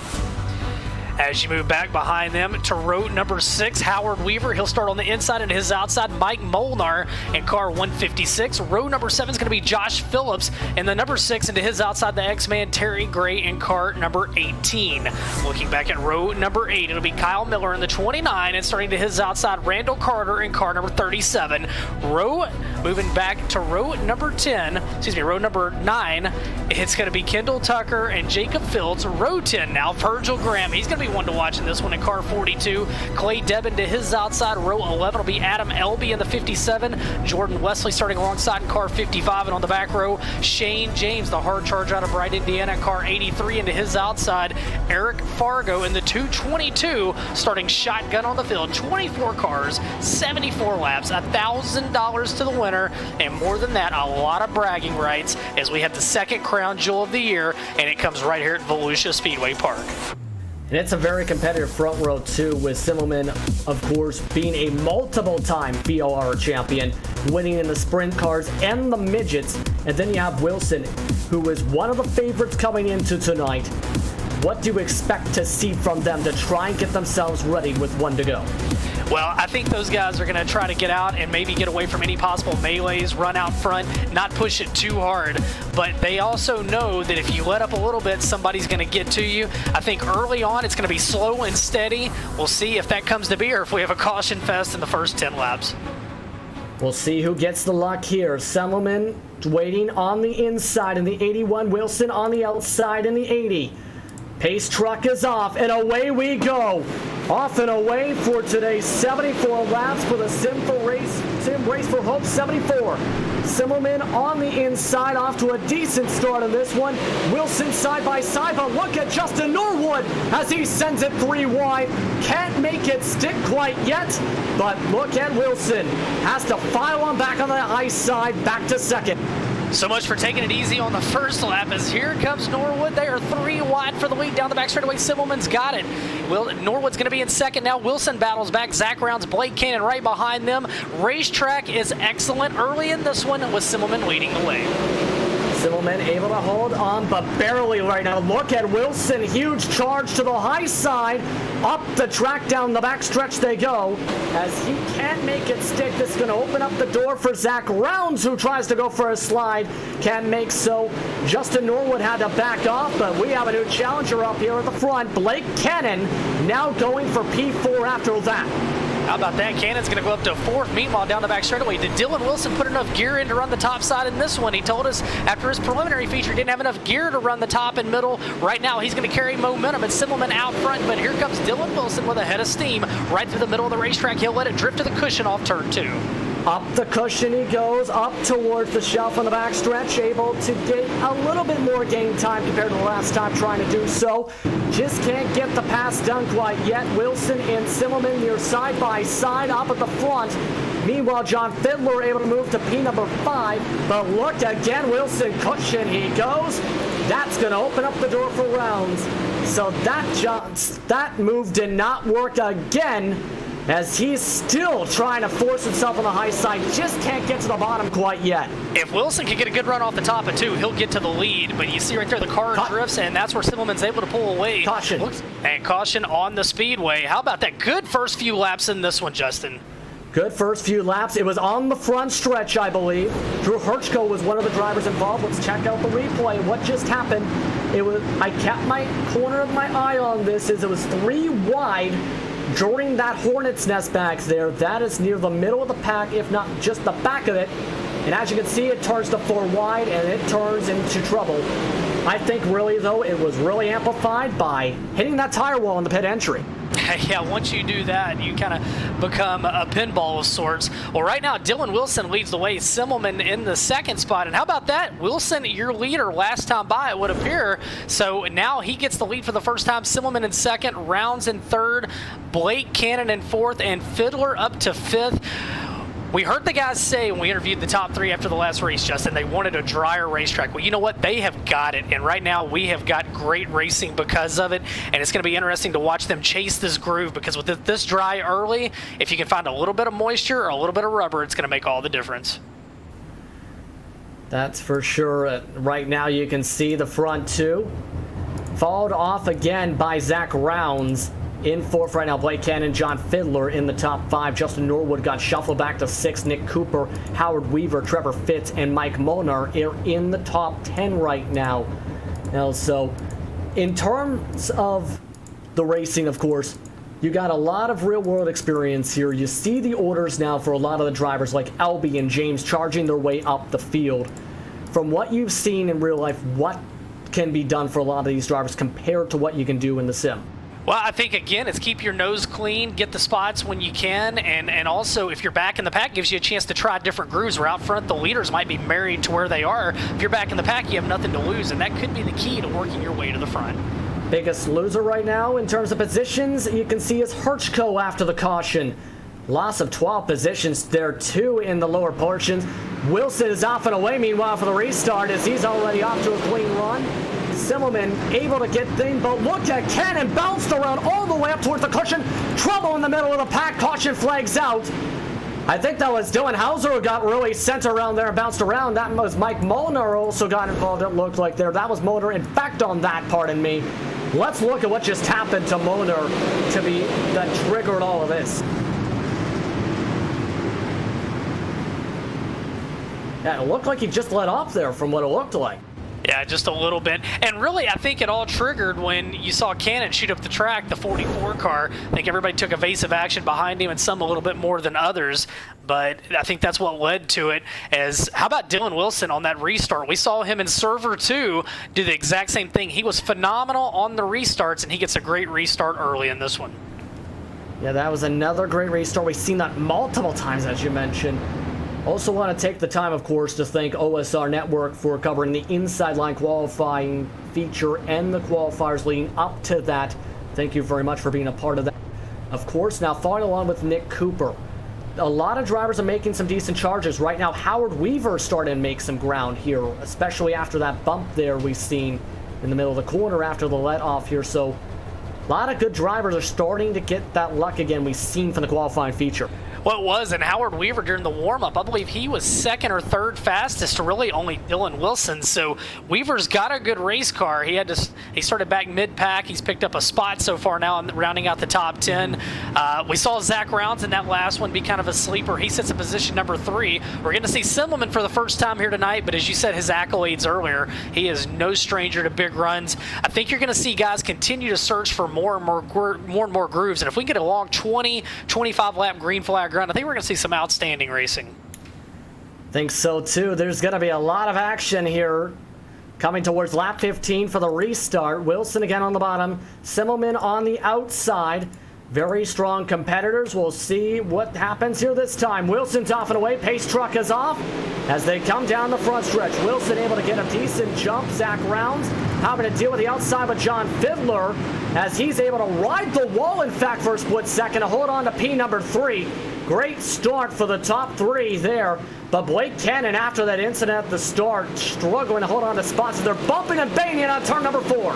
Yeah, a lot of guys getting together back in the pack as we saw car number 4 get sideways back there, Norwood, and luckily able to keep going. Meanwhile, out front, Wilson now going to head to the bottom of Speedway through turns 3 and 4, and he's got Simmelman right there behind him. Seems like a lot of the guys using that low-line moisture, but if they all stay down there, that part of the racetrack is going to burn up, and that's when it's going to really come to life when that bottom equalizes. And just like that, Wilson is determined to get a good run off too, and how about that, Justin? He finally gets it done and stretches out his advantage.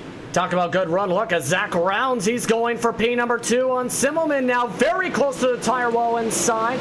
Still side by side, trying to get closer towards the moisture. Can't get the job done there. Almost got it done down the D-shaped backstretch as you follow along with him right down the bottom, right near the wall, trying to use as much of that moisture as he can. Very close again from hitting the left rear again of Simmelman.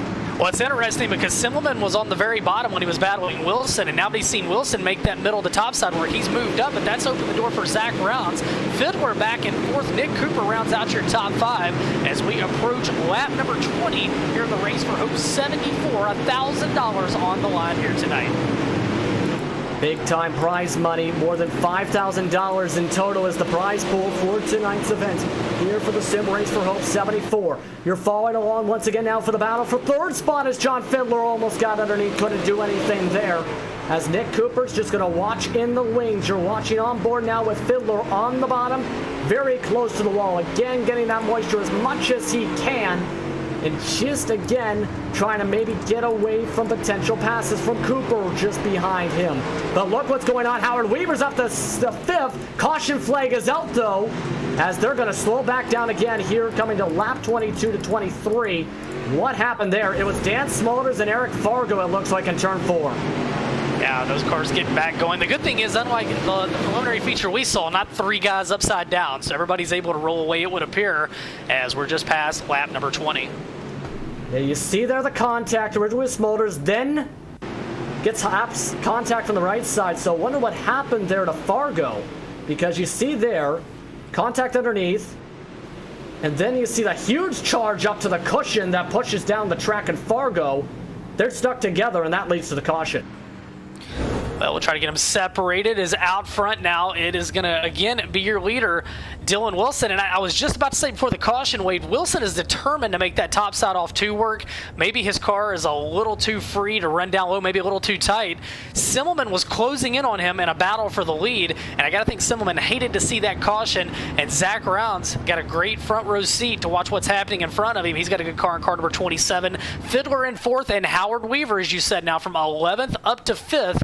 Rounding out your top 10, it's Nick Cooper, Blake Cannon, Trevor Fitz, Jacob Fields, and Shane James, 23rd to 10th. Hello, hard charger early in this one. Keep an eye on Shane James in car number 83. Definitely going to keep the eye on there. Coming to 1 to go this time by once again. Wilson's going to start alongside with Simmelman again.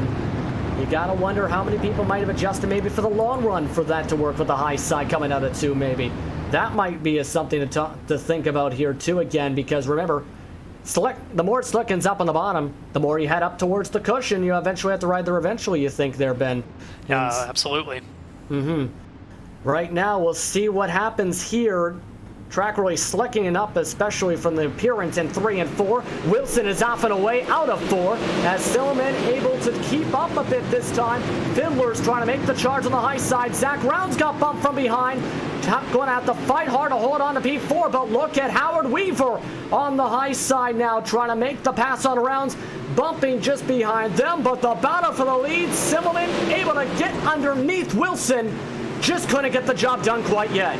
Wilson's going to get a much better run off 2 that time. That opens the door. Fiddler inside of Simmelman. Here comes John Fiddler. He started 7th. He's up to 2nd as they work through turns 3 and 4, beating and banging behind him. Look out, Austin Simmelman. You've got company.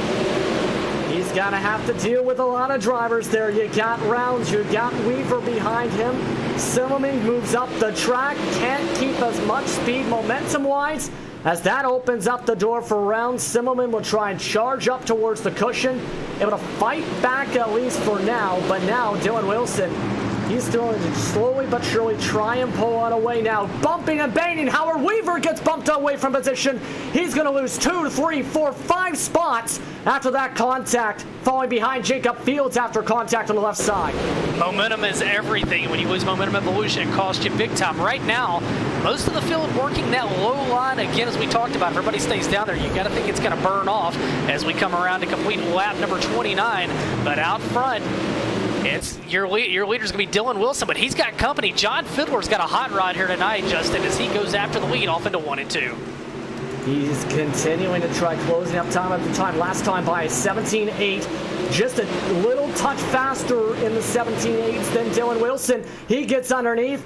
Can he go again? He's going to have to time this up right nearby the left rear quarter panel. Simmelman trying to get back into this fight as Fiddler goes as low as he can. Wilson goes as high as he can up towards the cushion on the exit.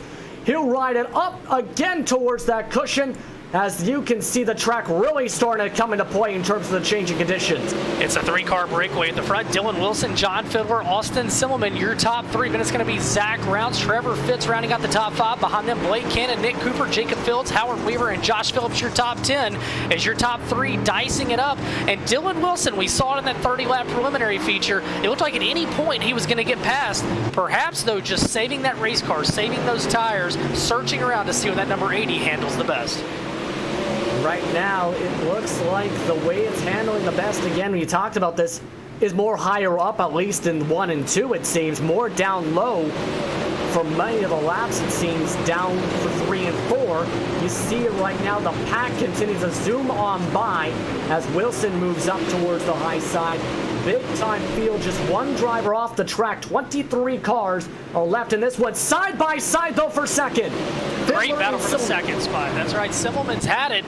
Now Fiddler had it. Simmelman goes to his outside, and Simmelman's got his feet back under him. On that restart, Fiddler was really good on the bottom, but as we go long, green flag run and approach halfway, Simmelman's car is coming back in. Dylan Wilson, last time by, 0.7 of a second lead. And he's going to grow touch by touch, side by side again.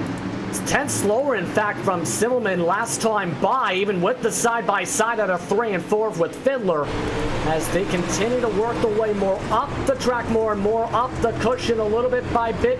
Now following along with Adam Elby, because that is a big-time calamity in terms of battles right now, in terms of trying to get positions. He's right now just behind Josh Phillips, Howard Weaver, and Jacob Fields, along with Nick Cooper and Blake Cannon.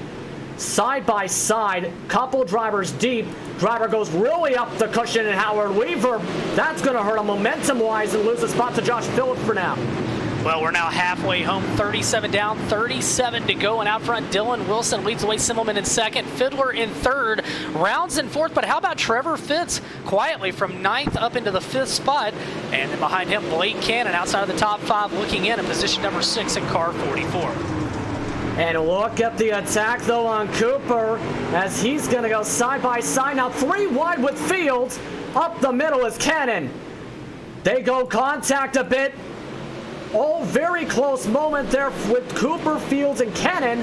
Cannon takes advantage to move to P6. Able to be benefactor on that one, and what could have been a close call there.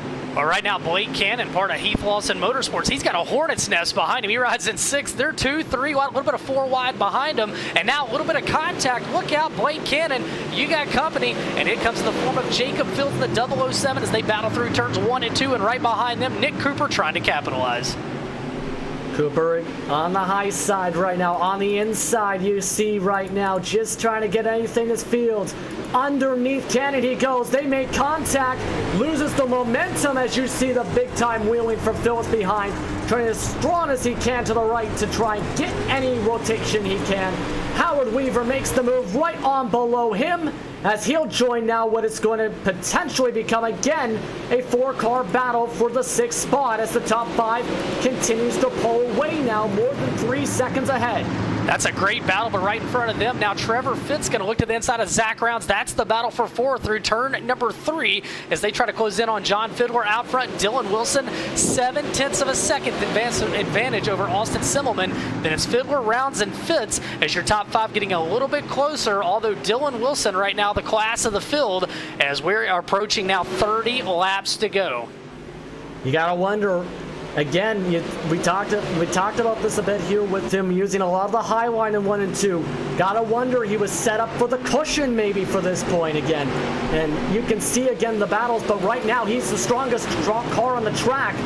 He's got a fast car and able to pull on away whenever he's been able to ride that high side still 1 and 2 up towards the cushion, try and really charge it up for the exit. He's still using the bottom meanwhile to be able to get around. Well, right now it seems like that car can go anywhere that it wants, and that's bad news for the competition as he gets better and better as this race goes along. And we missed it earlier in the event. I believe Blaze Deckert sponsored $15 of the car that was 12th on lap 15. I just want to say that's a really cool award. I don't know who gets it yet, but that's a really cool award to sponsor somebody back in the pack. These guys are all fighting it out. Let's spread the money throughout the pack. Pretty cool way to go, Blaze Deckert. Gotta definitely be interesting. Right now, warnings for a bit of rough driving right now. That is in that battle for 6, by the way. Fields and Cannon, very close action. Along now, Cooper side by right now, just behind, pardon me, with Weaver. You see up the track right now is Shane James. You said to watch him. He's back into the top. He's up to the top 10 now. Yeah, 23rd to 11th. Hold on one second. We got trouble. Car around Josh Phillips. Still bouncing off the walls is Clay Debin, but we stay green. That was big time, very big situation for Phillips. He was in 1 point battling for that 6th spot, and you see the contact, 4 different drivers getting bounced around, but we stay green. Well, he was in contention, not so much anymore, and that's how quick it can change here. As bad break for that driver. How about this long green flag run? We're really starting to see guys that have got cars that are good for the long haul, and you're starting to see other guys fall by the wayside. But Dylan Wilson, he was the odds-on favorite, and right now he continues to drive away from the field.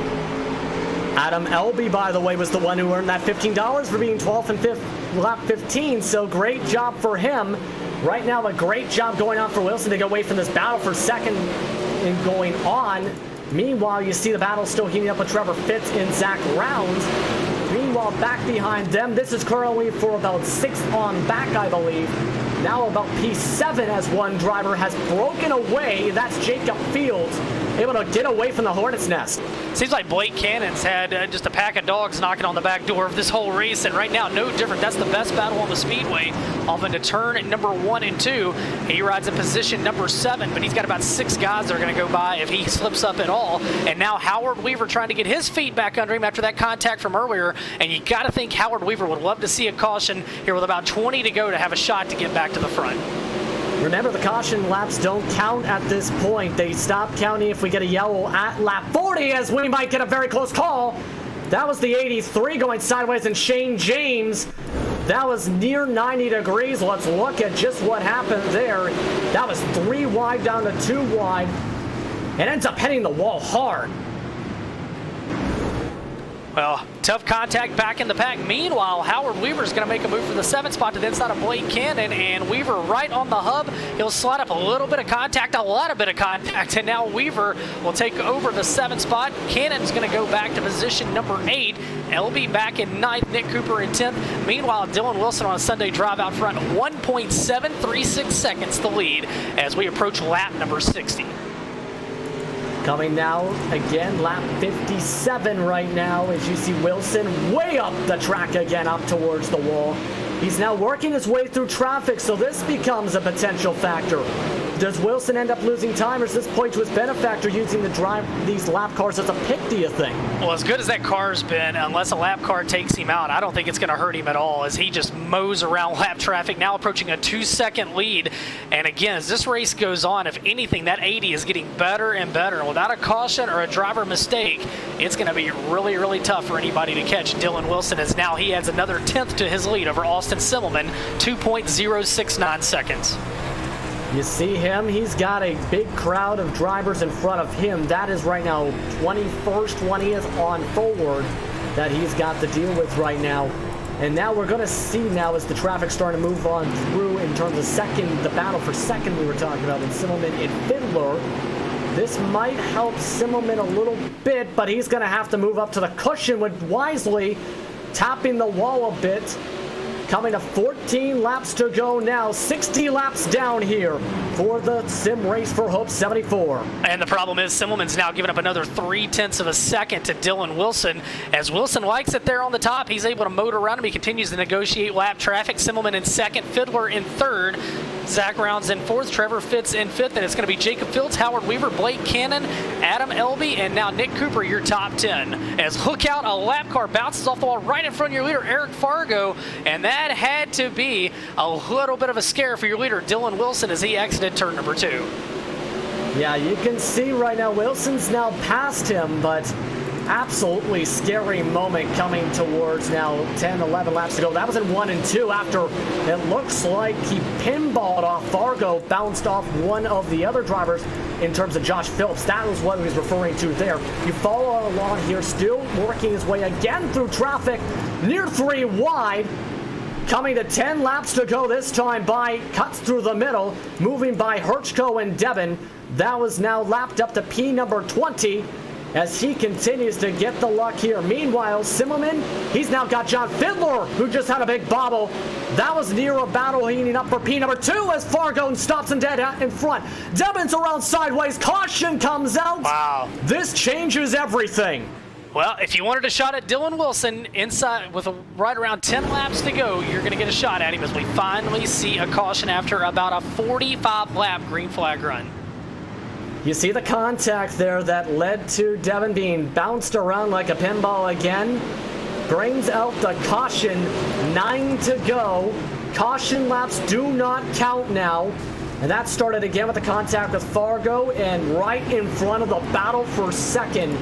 Close call, but again, really going to help guys like Simmelman, Fiddler now to be able to group this up. We follow along with what they saw here in the battle. And that was close there with Fiddler, I think. Yeah, very close.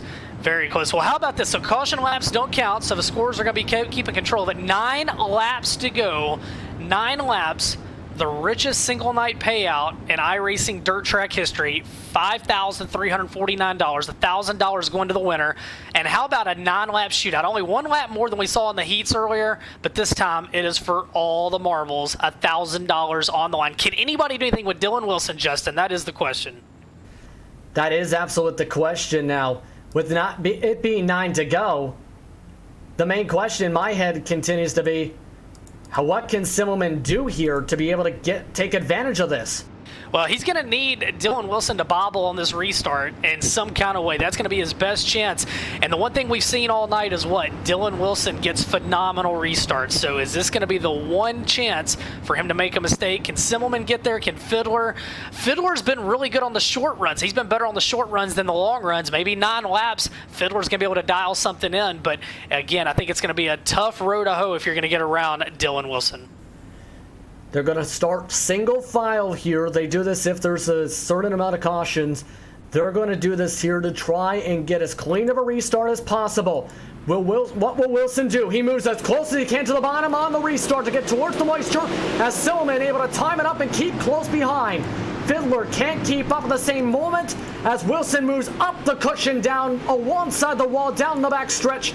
Able to get a lot of speed here as Simmelman just couldn't keep up on the lower group as Fiddler goes for the attack. Now Simmelman's got to keep Fiddler behind him as we work in, closing in on 5 laps to go back and forth now at Zach Rounds. Fifth still in the 5th spot.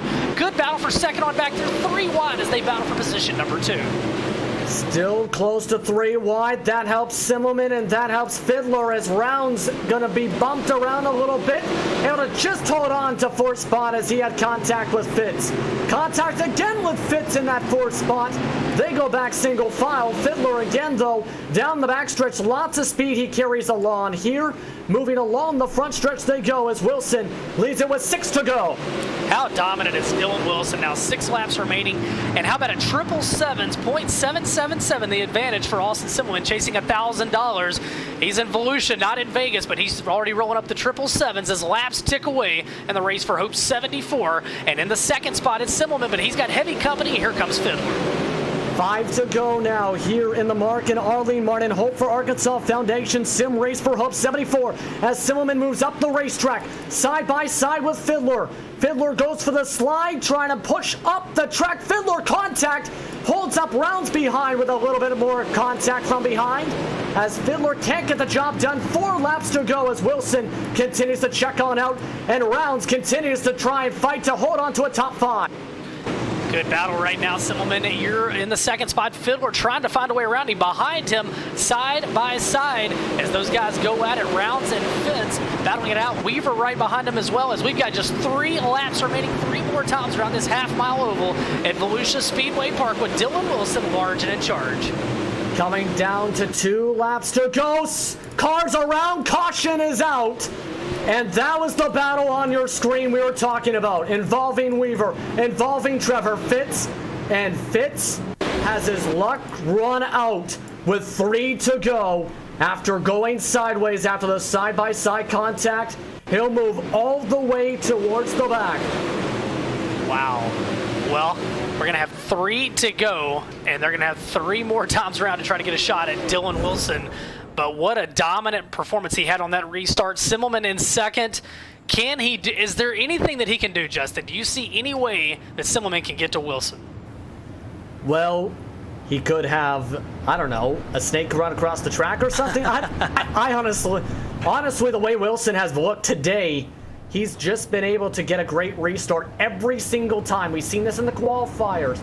We've seen this now in the A main, where if he's at the control car, gets a great restart. If he's stuck in the second spot, that's where he seems to have to fight a lot.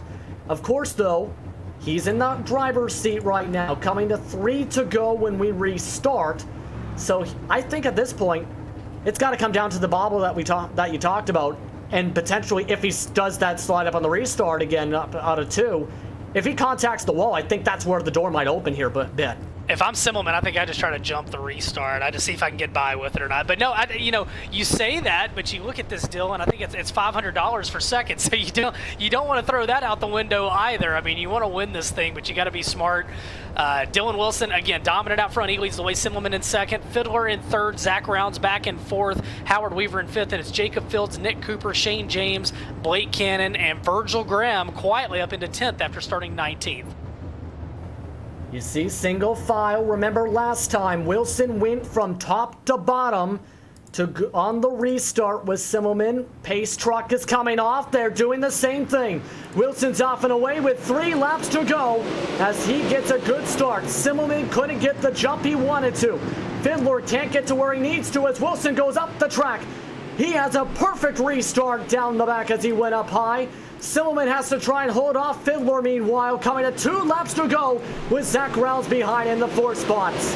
2 laps to go. It's Wilson out front. Fiddler giving Simmelman all he wants for that runner-up spot. Meanwhile, Zach Rounds comes to life. Weaver's right there as well. They're going to race back as we come back to the white flag one more time around the Speedway.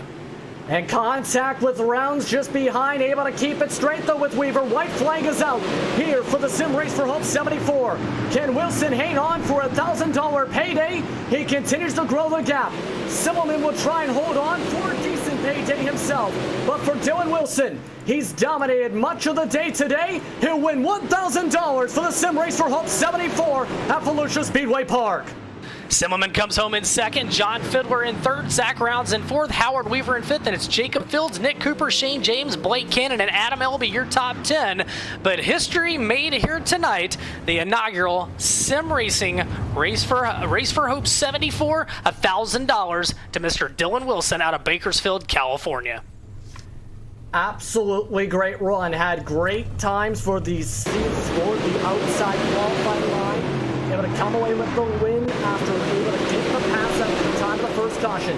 You're looking at the replay of how he was able to get things done, and that battle for second with Simmelman and Fiddler that heated up right as he was entering turns 3 and 4. Fiddler tried to send it, but couldn't get the momentum he quite needed to, and what was a close finish for that second spot. It was a great race. I tell you what, if you take Dylan Wilson out of this, we just had one heck of a race. I mean, once you got past about lap 20, 25, it was the Dylan Wilson show. But behind him, fantastic job by all these racers. And you see the top 10. Dylan Wilson comes out on top by 9/10 of a second, able to pull it away with the fastest machine today. Austin Simmelman able to just hang on to have a decent pay himself for the second spot. John Fiddler tried to go for the second spot multiple times, in fact, just couldn't get the job done. In the 4th spot is Zach Rounds with Howard Weaver able to move himself into the top 5 in 5th. Jacob Fields in 6th with Nick Cooper in 7th. Shane James got bounced around a little bit. It started 23rd. Comes away in P number 8. Blake Cannon in 9th with Adam Elby able to round off the top 10. Mike Monar was unable to capitalize on the momentum from his qualifying races. Finished 11th with Justin Norwood getting shuffled from the second row to P number 12. Randall Carter, Kyle Miller, Kendall Tucker, Terry Gray round up the next few positions with Trevor Fitz. He was a top 5 contender. Just had the bad luck of the wrong time with about 3 laps to go. Virgil Graham, Josh Phillips, Eric Fargo round out the top 20 with the rest of the field looking like this. Jordan Wisely, Clay Devin, Dan Smolders, Drew Hirschko were the drivers behind them. An absolutely thrilling race for the Mark and Arlene Martin Hope for Arkansas Foundation Sim Race for Hope 74. And a lot of happy drivers for sure after the big payday, especially for Dylan Wilson. Let's see what he has to say here, Ben, in Victory Lane. Well, Dylan Wilson, how about that run? You backed up what you did in the preliminary feature, and you made it look extremely easy this time around. Did it feel as easy as it looked? Oh, man. The track was really comfortable to drive, so in that aspect, yes. But, I mean, you have really fast drivers coming from behind, and at any time they can search around and find a line and close right up. And I think at the beginning part of that race, Austin, he found something, and I was like, I got nothing for him if that continues. But I just stuck with what I had. I searched around, couldn't find anything but the line I ended up winning with. So I just stuck with it, and I was like, I'm going to win or lose this race on this line because I'm not moving. It seemed like as the race went on, if anything, you just got better and better. And it seemed like the long green flag runs really played into your hand. And I noticed when you caught lap traffic late, you were confident. You went 3 wide a couple of times with 0 concerns. Yeah, when you have a field like that, I mean, lap traffic isn't the same. Those guys can win a main event any given night, so I trust them. Those guys are really good at holding the line. So I was really comfortable racing around those guys, so I wasn't worried about it. Talk about to come out and win this deal, the richest one-day iRacing dirt race so far. So many talented drivers, and you pick up the $1,000 prize. What does that mean? It's awesome, especially what the race stands for. The Race for Hope, man, brings awareness to the cancer, and that's really what it's about. The race is just to promote that, and I mean, it's cool to win this and all that, but the real victory here is the awareness for the cancer, for the Race for Hope. Well, I tell you what, Justin, we sit there and watched him, and I don't know about you, but I was totally amazed watching how Dylan Wilson decimated this field. Yeah, just absolute domination in this one by far with him. A lot of good answers with this, but basically, is there anyone you guys want to thank at this point for being a part of what was a great race for you overall? Yeah, I mean, everyone. Thank you, Team VLR, for putting this thing on. Thank you, the Mark Martin Foundation and all them guys for putting up a little purse. And I think we raised, I mean, you guys will probably interview them later, but I think we raised like over $500 for that foundation. So I'll put in some more now that I got a little extra for that, because that's what it's really about. VLR, thank you guys for announcing this and broadcasting it. It's awesome. And thank you to my wife, all my teammates, Clay, Trevor, Rocket, the team owner over there, Kyle. We worked our butts off these last couple months to get this thing right. So thank you, everybody.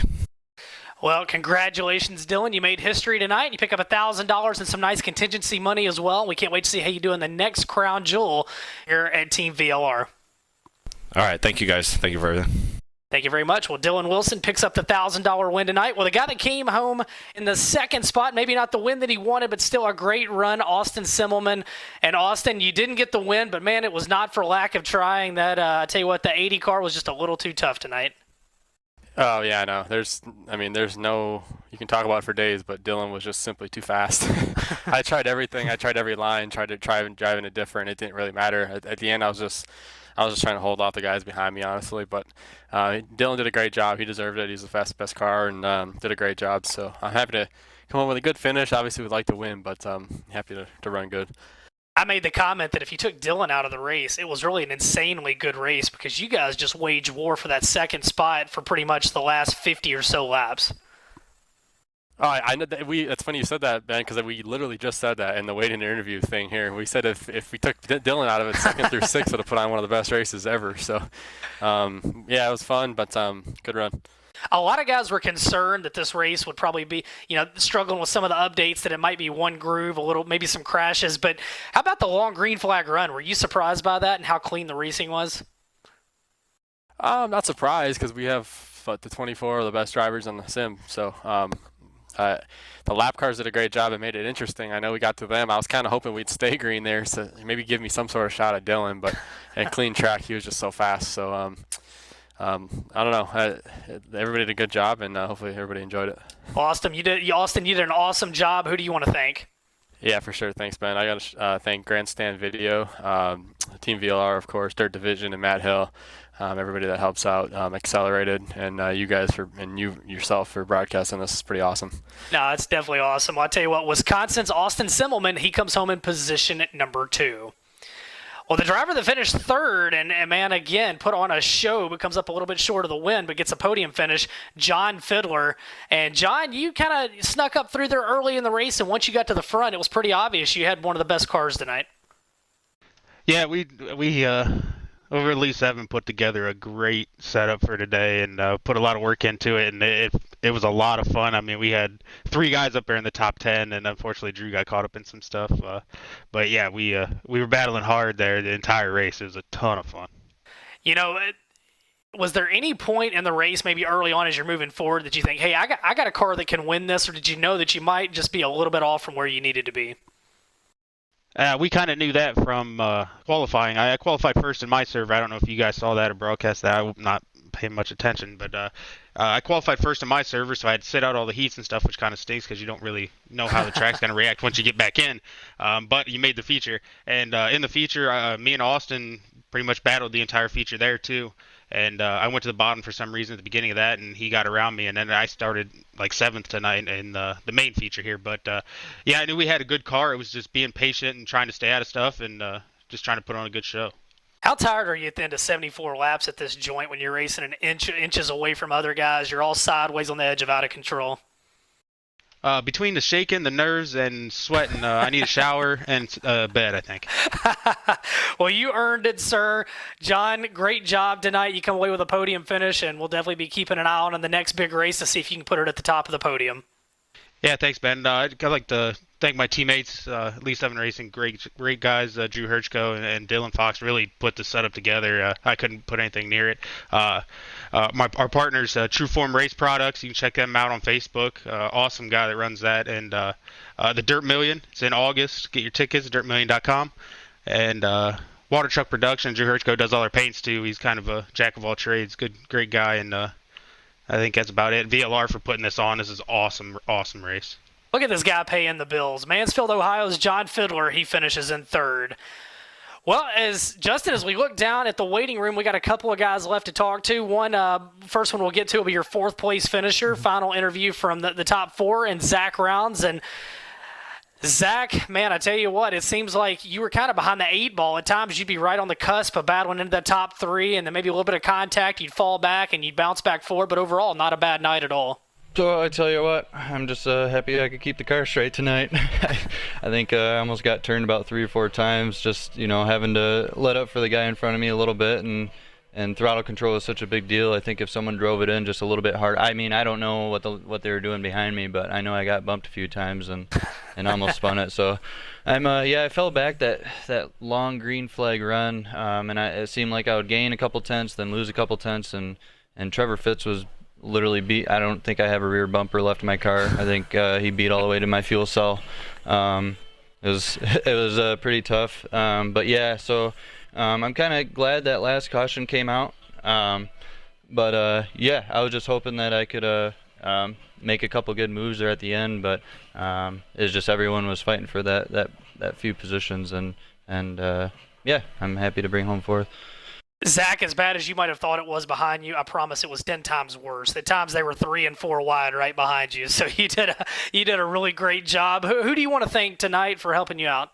The whole Elite 7 crew. I'm pretty sure John talked us up already. We spent a lot of time on a setup, and it's really cool to see 3 of us finish in the top 10. That means the world, and they're just a great group of guys. I'd like to thank Water Truck Productions. If you check out Elite 7 Facebook page, Water Truck Productions puts on a lot of sweet videos. That's actually Drew on our team. And I'd like to thank True Form Race Products. They came on board when we We entered the Pro Series here a few weeks ago, and I'd like to thank the Dirt Million. Well, you did a great job tonight. I had a blast watching you. Congrats on a great run. Thanks a lot, Ben. All right, well, the final guy we're going to bring in to talk tonight, Howard Weaver, and you talk about the human pinball. Anyway, he was all over the place. And Howard, what a race tonight. What a great thing you guys put together. How satisfied are you with the way this event came out? I'm really happy. The preliminary server that I was in was a little rough, but the A main actually, you get 24 of the best guys on iRacing in there. I mean, a lot of these guys have already won big money races. This was probably the biggest ever, but you get them all in there, and they know how to race. And the track was actually pretty good, I thought, and it turned out to be a good race. And I'm happy with my result too, coming, getting knocked around early and getting back up there. Justin, you were keeping an eye on Howard, and it seemed like Howard was the center of a lot of, I don't want to use the word controversy, but let's use it, controversy. There was always wild action happening around that 7 car. Yeah, it looked the exact way. Like how were you dealing with all the intense action around you and all the battling you had to deal with there, Howard, for much of this race? I just kept waiting to get turned around because, like Ben said, I mean, it felt like I couldn't hardly see the whole rest of the field, but it felt like I was always in a battle or trying to pass someone, and I'd try to get around them on the outside, and they'd kind of drift up a little, and we'd get together, and I'd fall back and come back forward, and at the end, I thought I was going to wreck about 3 different times, and that would have really, ruined it. I was in a good money spot in the top 5 all of a sudden, and nearly got spun out. So I'm glad kind of held on to it there, but I really love this track condition. When it was really slick like that, my setup came to life, and it was way different than the prelim servers. So if we had that one for the prelim, I would have been, I think I could have ran up there with Dylan and them, but it was a fun race. It was eventful for sure. How about what you were able to accomplish with this event and to get Mark Martin involved in SimRacing and to bring awareness to his charity, the Mark and Arlene Foundation, and what they do for needy and hungry families in Arkansas? That's got to feel pretty good. Yeah, that's really awesome, and a lot of that credit goes to Tyler Burrow and Barry Braun at Accelerated. They were the sponsor of our Spring Fling, and Tyler got with Barry. They have a relationship too, and he got with Barry, and Barry works with Mark a lot, and so they got together, and then Mark got with us, and it kind of all came together over a period of 24 hours, I guess, because we were trying to figure out our next event, and we pretty much had this one planned out already as being, the Star Spangled Showdown. We even took a poll for it. And then, the next day we're taking it down, and it's the Race for Hope all of a sudden. And so it was pretty cool. We got to raise, quite a bit of money. And I know we donated $500 ourselves. And then the drivers here that race and some of the fans watching, they even pitched in and donated. So it's really cool to be able to work with, a former NASCAR driver. I know you're buddies with him too. So, Mark Martin, he's one of the best and most classy guys there is. So it's cool to have him involved in sim racing in some aspect. Yeah, Mark's one of the most genuine people you'll meet. Knowing Mark, if we can get him a steering wheel, some pedals, and an account, he's gonna be out here banging doors with everybody in the next one. So, no, very cool, Howard. I tell you what, man, you done a great job. We made history tonight. How about that $5,300 one-night payout, an iRacing dirt event? Made history on that. Great racing, and man, me personally, I could not be more impressed, and I can't wait to see what you guys can come up with next. Oh yeah. This was supposed to be smaller than the Spring Fling. It was almost double. So I don't think this is going to be our. I think there's going to be even bigger than this. So probably sooner than later. As soon as it's over, there's a lot of stress and time involved going into it.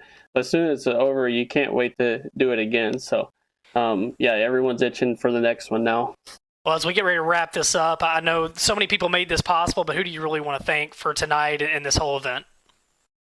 Well, I got to thank everyone for tuning in and watching. I think I can't wait to go back and watch it. I think that was a pretty good feature race. We kind of had two or three lines developed that you could run. So, I got to thank everyone sticking it out. It was a pretty good show. Not too long as far as timing goes, and I got to thank all of our admins, Ryan Martin, Stephen Calvoda, KT King, Eric Huff, Blake Derflinger, Davis Richards, Rocky Battenfield, Nate Anderson.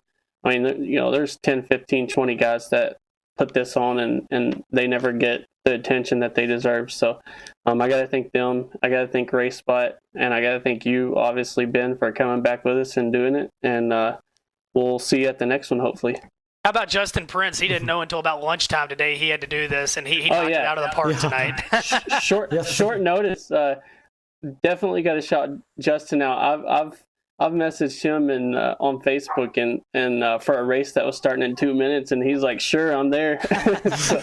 so he's good. It's really cool to have someone like that who, at a moment's notice, drops everything to come call a race. So yeah, I appreciate that too. It was fantastic. Great job, Howard. And again, we can't wait to see what you come up with next. Yeah, thank you guys and for covering this. And yeah, it was awesome. All right, thanks a lot. Well, there's Howard Weaver. Helped put this thing together tonight. He put on a show for us. He's going to definitely need a new body on that hot rod now, Justin. But I don't know about you, man. This was a lot of fun. And I didn't know what to expect out of the modifieds, but what a fantastic show. And definitely, who knows where this thing's going to grow in the future. Yeah, it was an absolutely great show with a lot of action. I think we both, of course, seen that all throughout the field. There was some great, strong drivers like Wilson, but you, of course, had other storylines, like the drivers that moved their way from 23rd all the way up to the top 10, and like Shane James did. Lots of great runs and a lot of good drivers racing for a good cause and trying to earn themselves a great payday overall. But tonight, it was an absolutely wonderful year for the Mark and Arlene Martin Hope for Arkansas Foundation and the SimRace for Hope 74. We'd like to thank you very much for tuning in. I'd like to also thank our producer and director for tonight, Hugo Ruiz, for being a part of today's broadcast, along with the great Ben Shelton, who is a big part of making sure everything went the way it did tonight. We also like to thank the rest of the sponsors up on your screen here for today's action from Volusia Speedway Park here in Barberville, USA. But now, it's time to jump onto the pace truck and move our way off from the backstretch. It's time to head out into the sunset. For everyone else, I'm Justin Prince saying so long and have a good night. Thank you for being a part of today's coverage, and stay clean and stay out of that dirty mud.